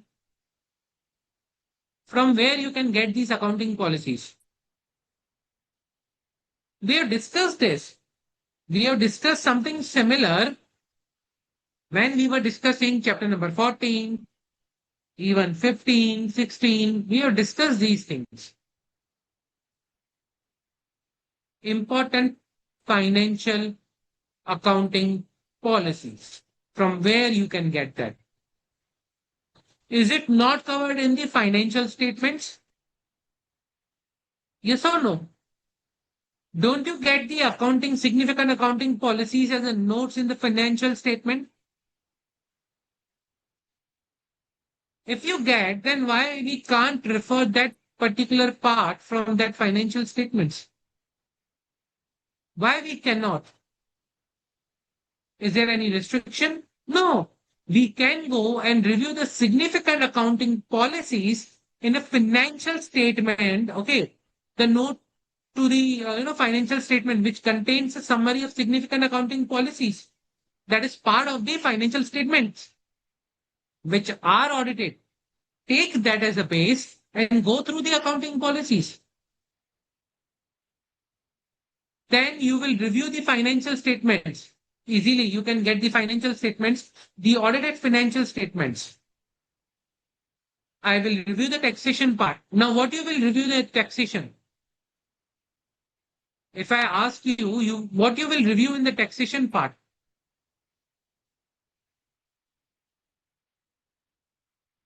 Various tax liabilities. Okay. Yes, very good. The tax liabilities. Now, I briefly touched about that what you will review in the financial statements. If I give you financial statements to perform the due diligence, what things you will check? What are the critical areas for you in a financial statement to check? If I ask you perform the review of financial statements, what areas you will check? And let's understand from a question's perspective. Let's take up a question and understand this. So the question is, Omega Pharma Limited, a listed entity, is in the advanced stage of acquiring Beta Wellness Private Limited. The acquisition price is heavily dependent on the net worth and the operating profitability of the Beta Wellness. The board of the Omega Pharma has appointed CAS to conduct a comprehensive financial due diligence. During the initial briefing, the CFO of the Omega Pharma expressed concern that the financial statements of the Beta Wellness might be dress-up figure to look attractive for the sale. He specifically requested CAS to verify if the reported profits are sustainable and if the net worth reflects the true realizable value, devoid of any hidden obligations or inflated assets. CAS outlines the procedure for the review of financial statements, specifically provide the detailed steps to evaluate operating results and specific areas to scrutinize the hidden liabilities and overvalued asset to ensure the net worth is accurately determined. So, when you have to review the financial statement, you have to review the hidden liabilities and overvalued asset. So, what are those areas that you will check to see whether the entity has hidden liabilities? So, first we will target hidden liabilities. Now, tell me what are those areas that you will target to check whether the company has a hidden liabilities or not. Quickly, areas to look for hidden liabilities in financial statements. What kind of hidden liabilities you will look for? Quickly, hidden liabilities that you will look for when you are reviewing the financial statements.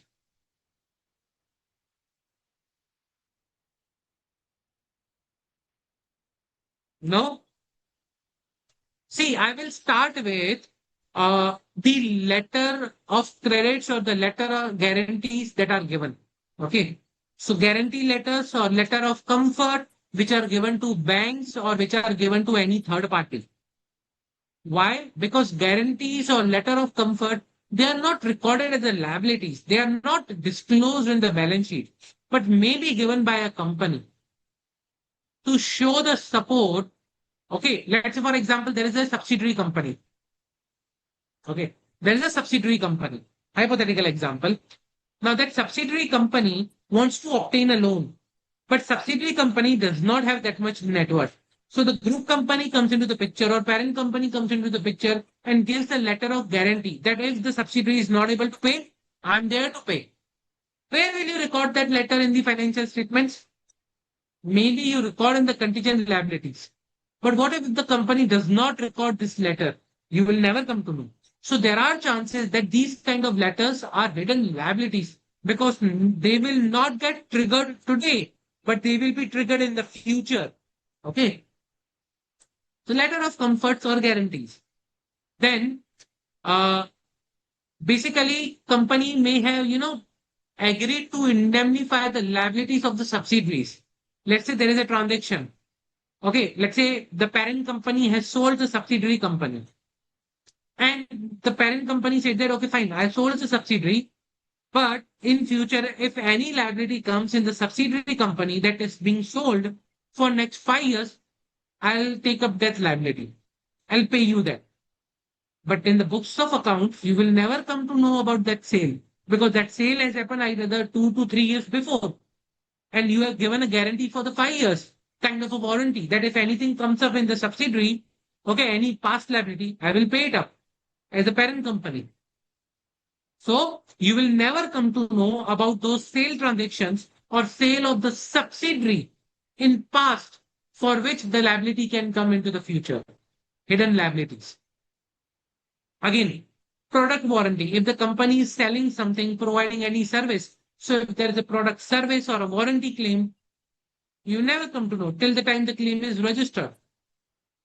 Tax liabilities, tax notices, which are never recorded in books of accounts. So there is a tax litigation going on, tax assessments are going on, but it is never recorded in the books of accounts. Agreement to buy the share back. So basically, let's say, for example, what is, have you heard about put option? Have you heard about put option for buyback? Anyone? No? Basically, a put option buyback, okay, occurs when an investor previously sold, okay, provides a put option to purchase same from that particular, buyer or from different buyer. So there is an option given that he will buy. Okay. So basically, kind of, you can say that, there is a option given to buy back. Now, in that particular option can also be an obligation. Okay. It's an option, but it can be an obligation also. Let's say, for example, if it's an obligation, then what you will do? Okay. What if it is an obligation? In that scenario, what you will do? You will not come to know now, but you will come to know in future. Okay. When a buyer has a right in these options, so seller has an obligation. Okay. The writer of these options, they have an obligation. What if the company is the writer of the option? They will have an obligation to buy it back. Okay. The buyer has a right to sell, but the put seller has an obligation to buy.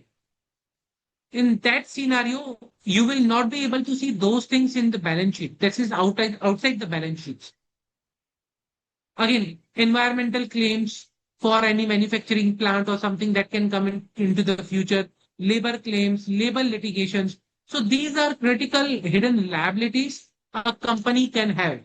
So letter of comfort, guarantees, company sold some subsidiaries, product liabilities, warranties, tax liabilities, tax assessments, okay, agreement to buy back, put obligation.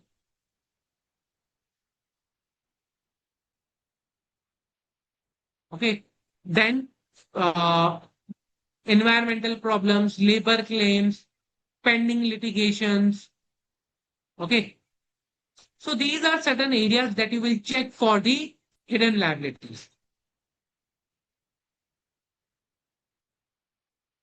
Now, if I ask you what you will check for overvalued asset, how will you check there are overvalued asset in the financial statement? How will you check that there are overvalued assets in the financial statement?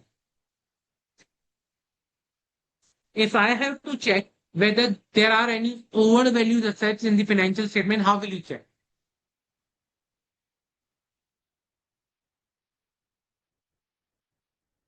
Anyone?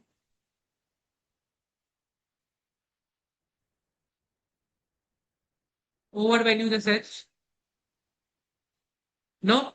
So basically, to check whether the asset is overvalued, what you will do is I will see if there are receivables, okay, which are uncollectible. That means it's a bad debt. But still, I'm saying it's good. So bad debts shown as good one, as good one. Okay.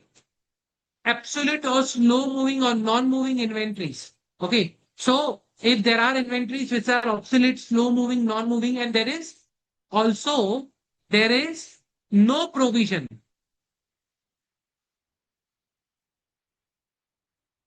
then obsolete plant and machinery, which is not written off, then you have a asset which is carried more than market value. So there is an impairment on asset. I hope you guys have read about the impairment of the fixed assets. Yes or no? Have you read it in some other subject about the impairment testing that is being performed? Yes or no? Impairment testing. So that is something you are required to do. Litigated assets or property where the company does not have a good title. In case of a land, for example, okay, for example, land without good title. Okay. If a company does not have a good title, even though when they have paid for the asset, they might not get asset after the litigation. Then investments that are below NRV. Okay. That means the cost is higher, but the NRV is lower. Then deferred revenue expenditure, group balances which are under reconciliation. So they are supposed to be reconciled and close it out, or intangible of no value. Best example, you develop the system which is now obsolete because of IT, because of AI. There are companies who were like, worth of millions of dollars. Their worth has become zero right now because of AI. Now the AI is doing those tasks easily, which were done by those companies heavily. So there were a lot of investment made in those companies, but now the AI is doing those tasks very easily. So you have an intangible asset which has no value at all. So these are certain areas of overvalued asset. You need to identify these in your balance sheet. Clear? Any doubt? Yes or no? Any doubt?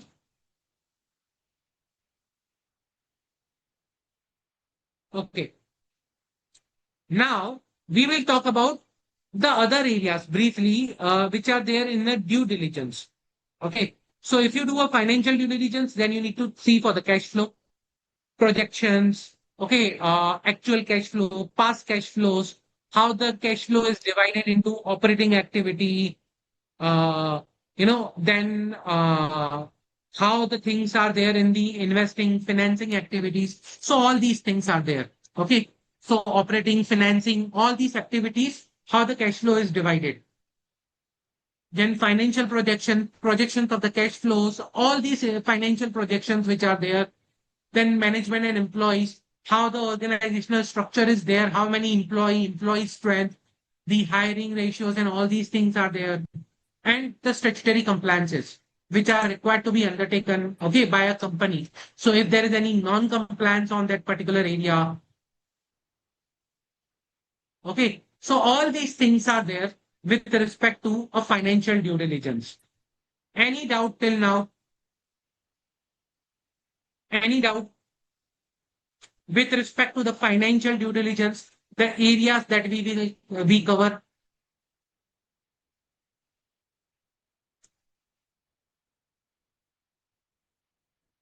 Any doubt?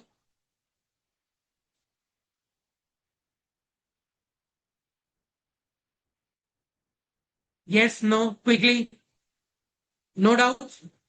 If no doubts, can you let me know so we can proceed?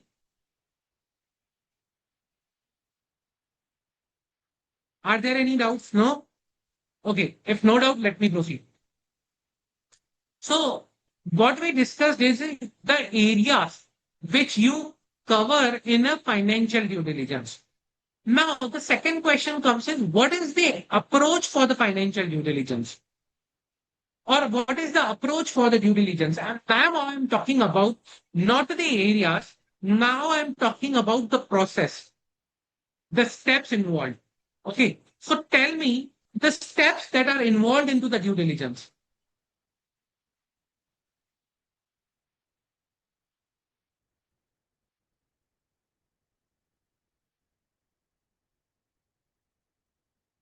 Steps that are involved in the due diligence.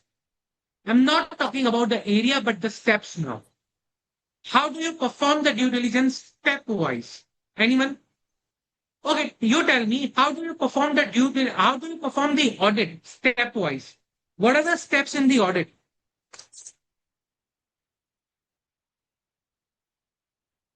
What are the steps in the audit? Can anyone tell me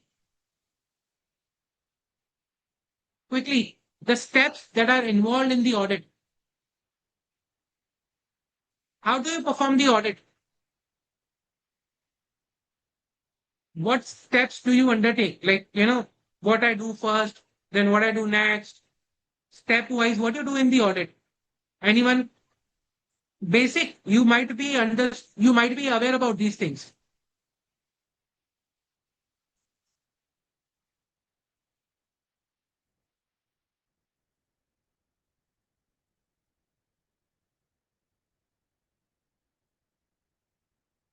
Come on, quickly.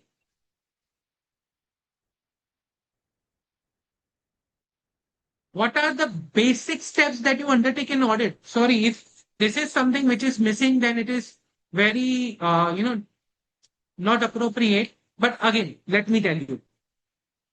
So if I talk about the basic steps in the audit, it's planning. You plan the audit. Now in due diligence, we also plan it, what areas we have to cover. Okay. We define the areas, that what areas we have to cover. Then in audit, after planning, what you do, you basically go and perform understanding of the business. Okay. You understand the business, you identify the risk. So there is identification that you do in the audit, identification of the business or the risk, understanding the business. Yes or no? You design the procedures, you deliver it. Okay.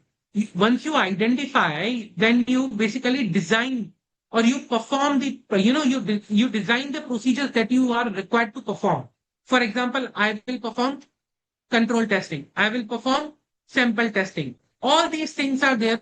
Along with the plan, you design also, design the procedures, and then you perform the procedure, and then you evaluate the outcome. or the evidence that you have gathered, and then you issue the report. Correct? Then comes the reporting or opinion, basically. This is how you do in the audit. Similar thing you have to do in the due diligence. Instead of plan, I will say I will define. Instead of plan, I will say define. I will define the scope of due diligence. Instead of identification, I will say discover. Instead of design, like I use the term design only in due diligence. I will design the procedures. Okay. Instead of performing, I will say that I diagnose, and deliver basically. I say that I will diagnose. So evaluation and performing comes with the diagnosis, because here I am not with respect to, sample testing and control testing. I cannot be performing limited set of areas. I cannot be testing limited set. I have to do a thorough review. So instead of performing and evaluating, it becomes diagnose, because at the end it's a fact finding. And here it is not a reporting. Sorry, no, it's not reporting. It is what you do here is you provide the outcome, whatever fact finding is there. So it's not reporting, rather, we call it as a delivery. And here we do not issue an opinion. No, rather we defend it, because whatever you are saying, the company should accept to that. That okay, you are able to defend, you are able to prove what you have said, that there are issues in the company. Your fact, you should be able to defend the fact. And that is the process. So you start with the defining the objectives, then you go and discover, you design and discover, and you diagnose, you deliver, and you then defend it. This is how the due diligence is conducted in process works.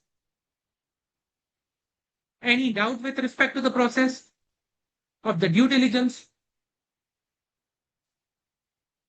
Any doubt? Yes, no?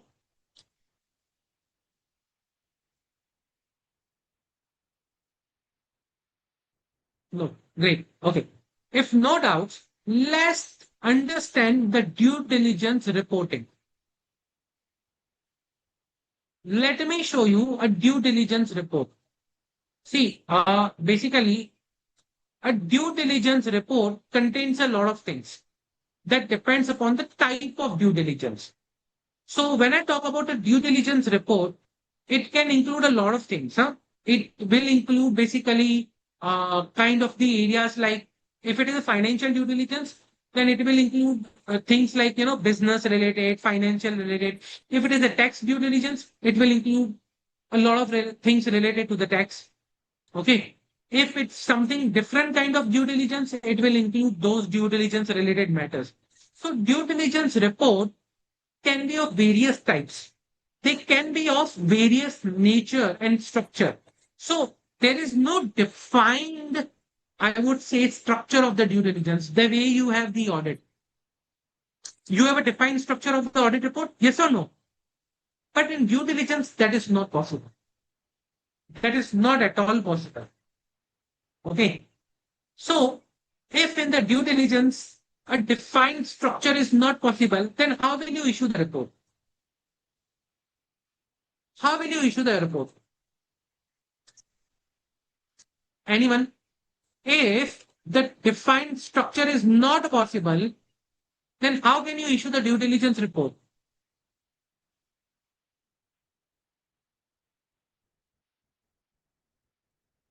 Anyone?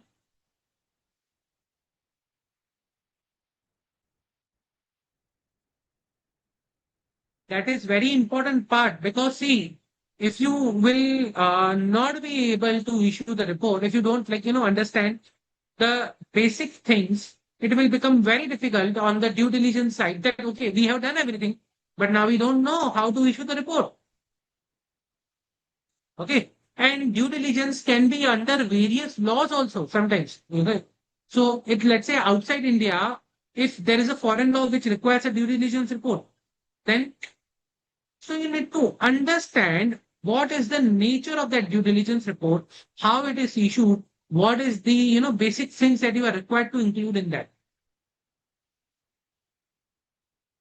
And accordingly you need to present to the report. But having said that, there are some basic elements to the report. Basic elements to the report. That is, when I talk about basic elements, it is executive summary should be there, introduction should be there, background of the target company should be there, which is being evaluated, objective of the due diligence, whether tax, financial, or whether IT, whatever it is, terms of reference should be there because this is coming from term sheet. The term sheet will include a clause that, okay, we allow you to carry a due diligence. So from where you get the authority? Then the brief history that we saw, shareholding pattern of the company, if relevant to that. Okay. Assessments of the financial liabilities, valuation of asset, management structure. If that is relevant to your due diligence, properties, operating results, taxation, if these areas are relevant to your due diligence. But important part is that once you provide all these things, then you need to comment on the that the things that have been there, like with respect to the merger or acquisition. You need to provide suggestions. You need to provide the facts where you think the deal is getting impacted. The areas where you think your deal will be impacted. Those are certain things that you need to mention in your due diligence report at the minimum. At minimum, I'm saying. So few things which again there is no standard report available. There is even no due diligence or reports are not publicly available documents.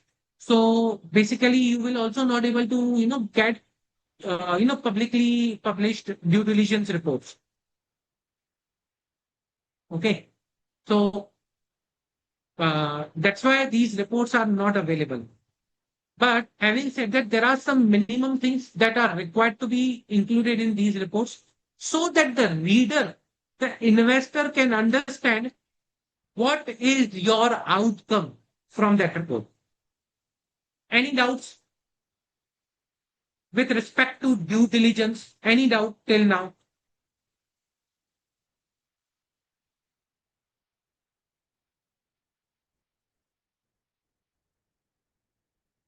Yes, no,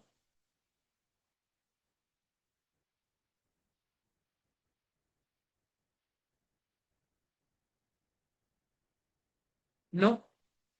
Yes for 11, hidden liability.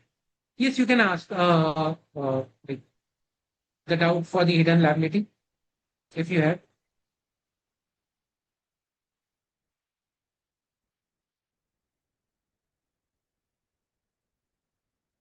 As per India's 115. Okay.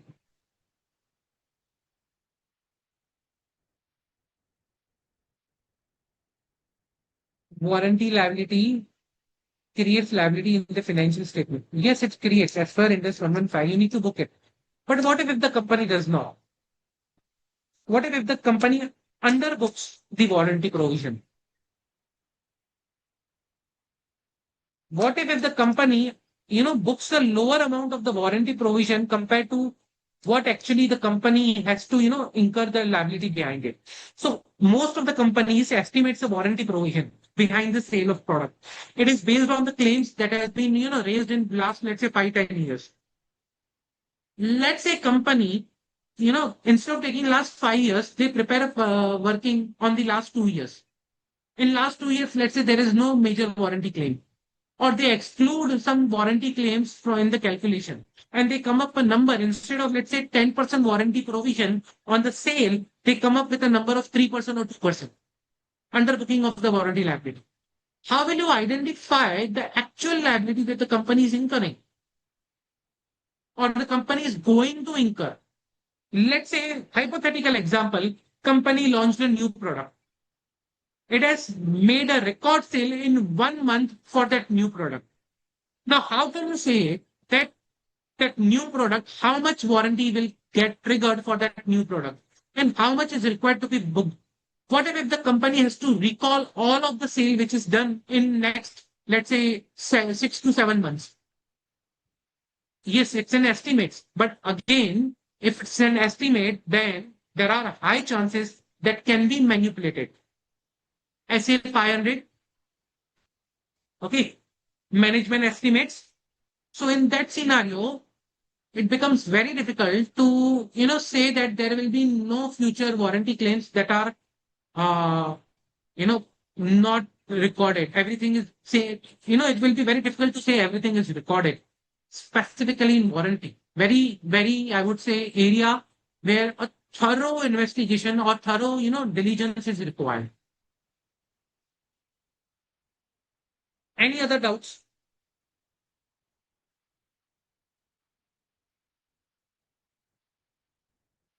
Any other doubts in the exam? Yes. Contents.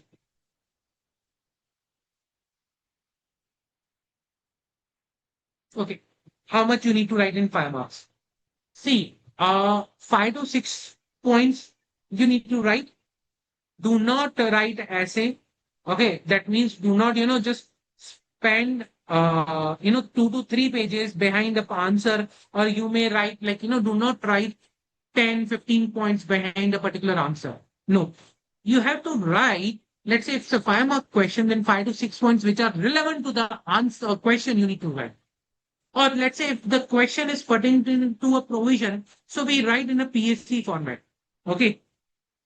So if let's say it is with respect to under this one, let's say if it is with respect to the, uh, overvalued asset or the hidden liabilities, for example, let's say it is about the hidden liability. In module, in your study material, a lot of things is given.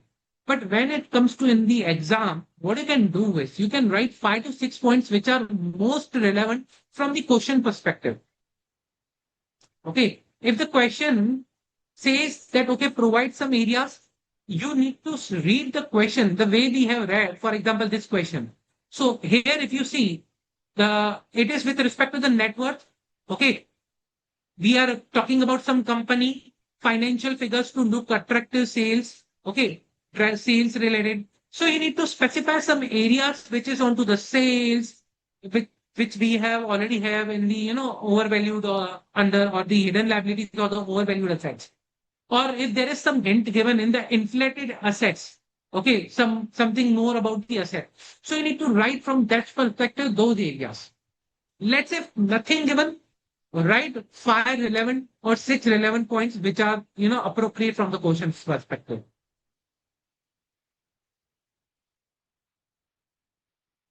If question is on the content of the report, again, basic things you need to write. So let's say, for example, it is on the report side.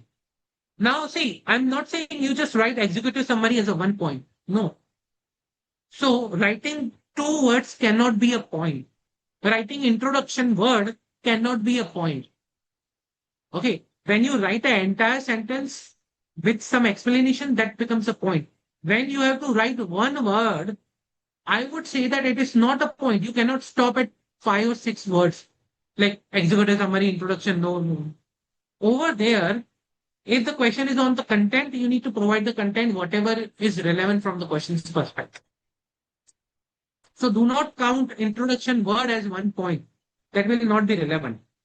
It will be kind of, you are closing just only 5, 6 points where the content can be much more. I hope I'm clear.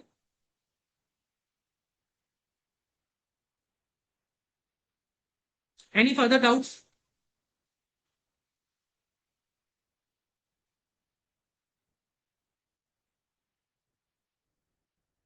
Any further doubts?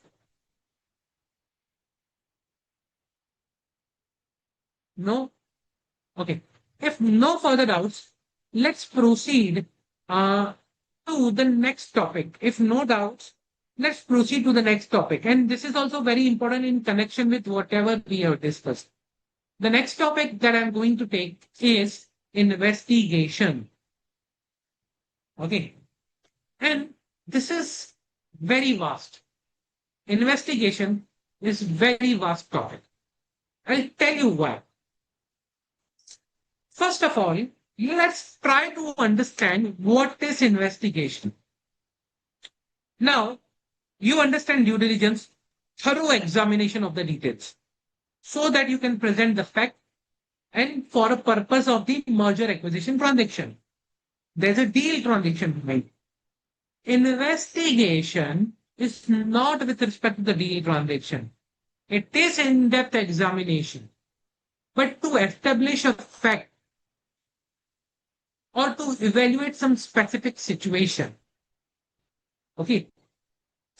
I will not do investigation into the entire financial statement and will verify everything. That's not an investigation. Investigations are basically targeted to a particular fact or to a particular specific situation. Okay. Investigations are kind of specific in nature. Instead of wide, detailed, covering everything, there could be a scenario. I'm not saying that, there cannot be an investigation which is covering everything. There could be a scenario because to establish a particular fact, you might have to expand your investigation horizon a lot. That we will see. But at the end, the objective is to establish a particular fact or to evaluate a particular scenario or a situation. It is inquiry into the facts. That's the investigation. Okay. So my scope, I have a target in my mind. Okay. That either this has happened or not, or I need to understand this situation. So there is some area in my mind, and based on that, I do the investigation. Okay. That is investigation. Now, there are few things we need to understand with respect to the audit. The difference between the investigation and audit. So can anyone tell me some differences between the investigation and the audit? Quickly. Differences in the investigation and audit. Objective. Yes. Objective related difference, scope related difference, period, nature related difference. So, very good. So when I talk about objective related difference, as I said, investigation talks about one specific particular area of establishing a fact or a situation, assessing a situation. Audit, you don't do a for a fact. You don't do audit to establish a fact. No, I'm doing an audit to give a true or fair opinion. It's a different than that. So audit has a target that I want to say that whether the financial statements reflect the true and fair view. That's the opinion I'm giving. Fixed opinion in the audit. But investigation, you don't have a fixed opinion. Either it is on the fact or a situation. Second, the scope of the investigation. Now the scope defines, like the scope is defined by the nature of the investigation. There are two types of investigations, statutory, non-statutory. And when I talk about statutory, not only the Companies Act, there are different laws available or applicable which requires an investigation beyond Companies Act. So the scope of the investigation is usually defined by the type of the investigation. Audit, scope is fixed. Financial statement, your scope is statutory audit, is the FY and transactions happen in that FY and the financial statements. That's the scope. Yes or no? Then periodicity. Are we required to carry the investigation every year or in a periodic basis? Let's do investigation every quarter or let's do investigation every year. Yearly investigation for FY 24-25. No, that is audit. Quarterly, half yearly, yearly. Investigation does not have periodicity. It is event based or the need based. The nature investigation requires detailed study, examination. Okay. So there are a lot of techniques, there are a lot of things that we do in the investigation which you don't do in the audit.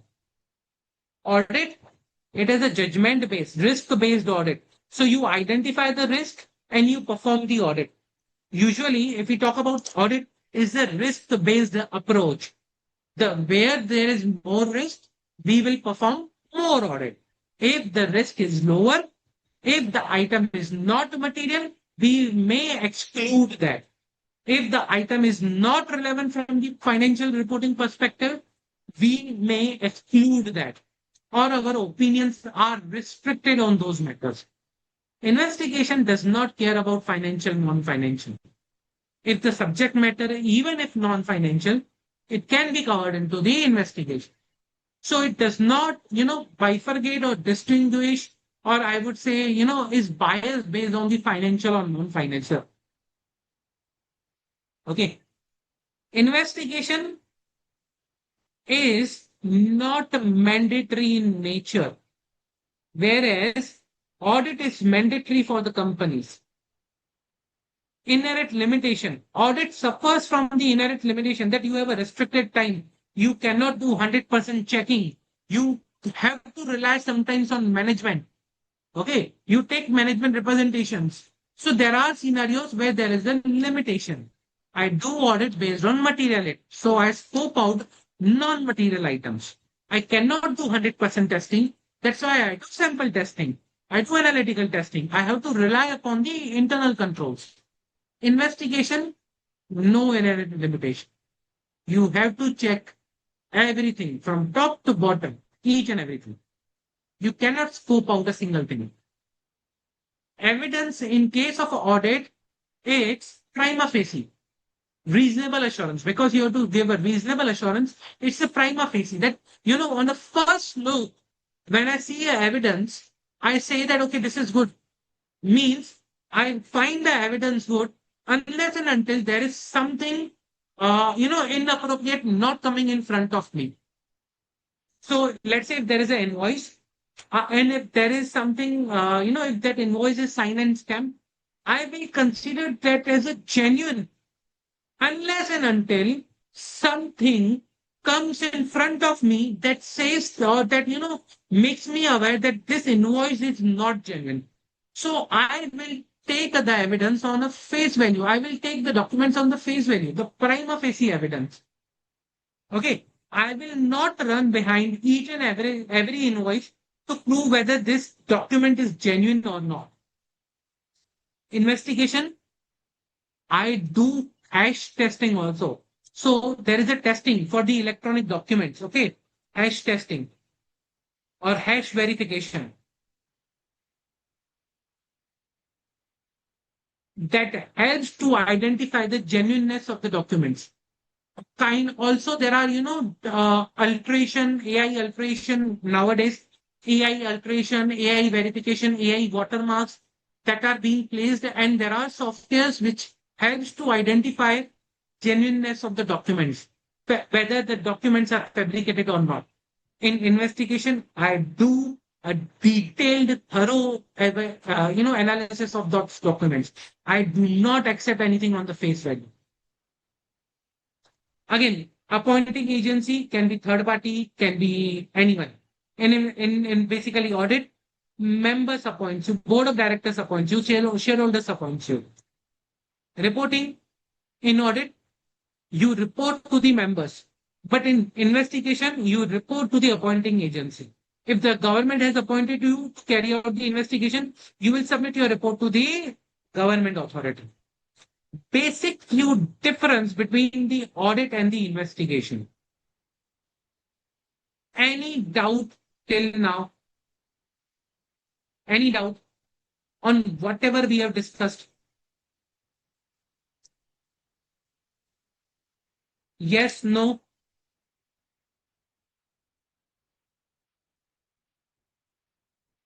Any doubt?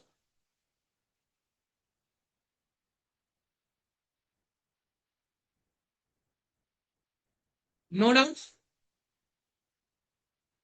Okay, if no doubts, basically what I want from you guys, okay, there is I think one doubt with respect to investigation, the type of investigation. See, again, we will cover that. We will cover the type of investigation, not an issue. Okay. We will discuss the detail in the type of investigation. Okay. Over there, I will explain how the relevant laws or regulation decide the scope of the investigation. And we will understand further investigation when we will see the type of investigation. Difference between due diligence and investigation. Again, investigation, as I say, is targeted. I have a specific target. Due diligence is wider. It's not a target. You establish, you find the facts, you present the facts. Facts can be of multiple areas. Investigation is more focused on a particular area, specific. Due diligence is from M&A perspective. Investigation can be from various different perspectives. We will see that. There is no statutory due diligence, but there can be a statutory or regulatory investigation. Statutory duty investigation or means that investigation where law requires you to perform the investigation, or you are appointed by the government to perform the investigation under any law. That is also there. So these are certain changes. Any other doubt?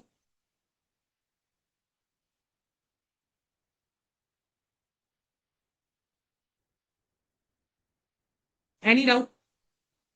Okay. So if no doubts, what we will do is we will take up some quick questions. Okay, MCQs on the topic that we have already discussed so that we can do a very quick revision of the topic. Okay. So this is for the quick revision of the topic that we have discussed. Let me share. And you have to provide quick answers of these MCQs. So the first question, due diligence broadly implies a general duty to exercise dash in any transaction. You have options. Due diligence broadly implies a general duty to exercise dash in any transactions. Quickly, A, B, C, D. What is the answer?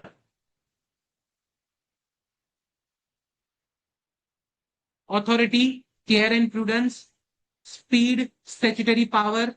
Quickly, what is the answer? What due diligence requires you to basically, exercise? No. So, see, now as I said, it is due diligence, okay? So, when I talk about due diligence, you have to exercise care and prudence, not authority. Because otherwise, if like there is nothing with respect to the authority, it is the care and prudence that you need to exercise during your due diligence, not speed, not statutory power. Pretty simple. Okay. Second, which of the following is the key difference between audit and a due diligence? Sorry. Which of the following is the key difference between audit and due diligence? Quickly. Key difference between audit and due diligence. Quickly.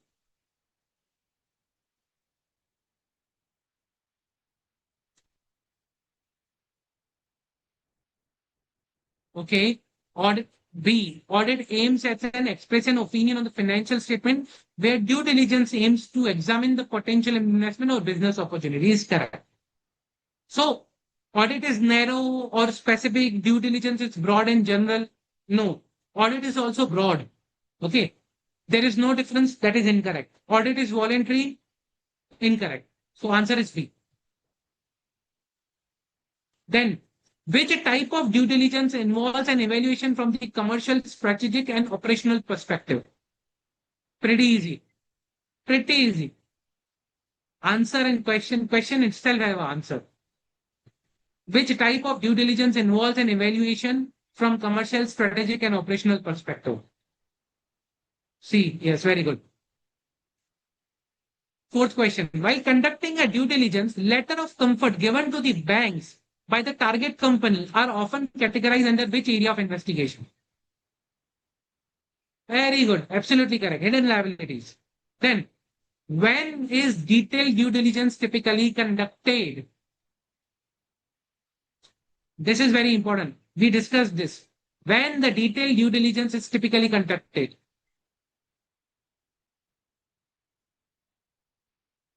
Yes, quickly.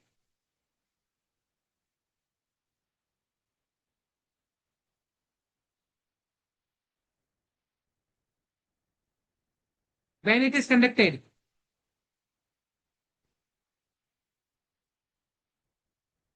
Before the deal is even discussed. No, no. See, remember the flow that we discussed.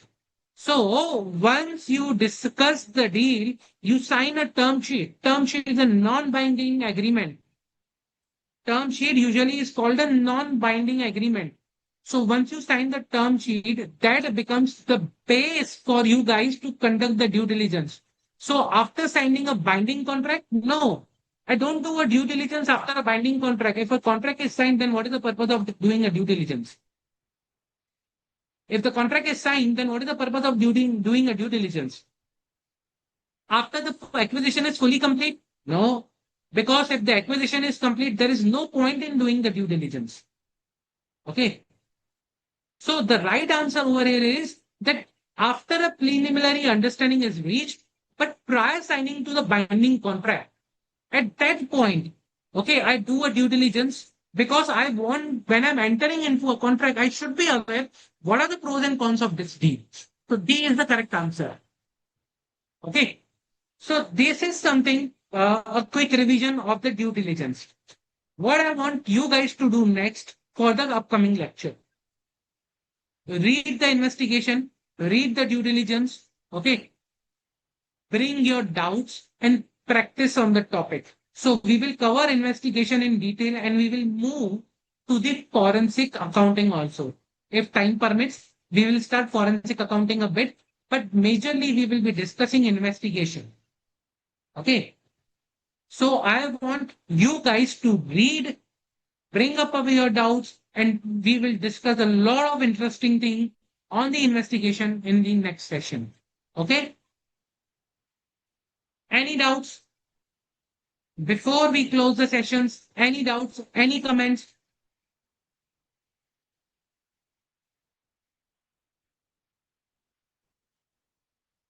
No? Okay. Thank you, Manish. Okay. If no doubts, then thank you guys. Thank you for attending the lecture. Thank you, everyone. I will see you in the next session. Yes. Thank you. Thank you, everyone.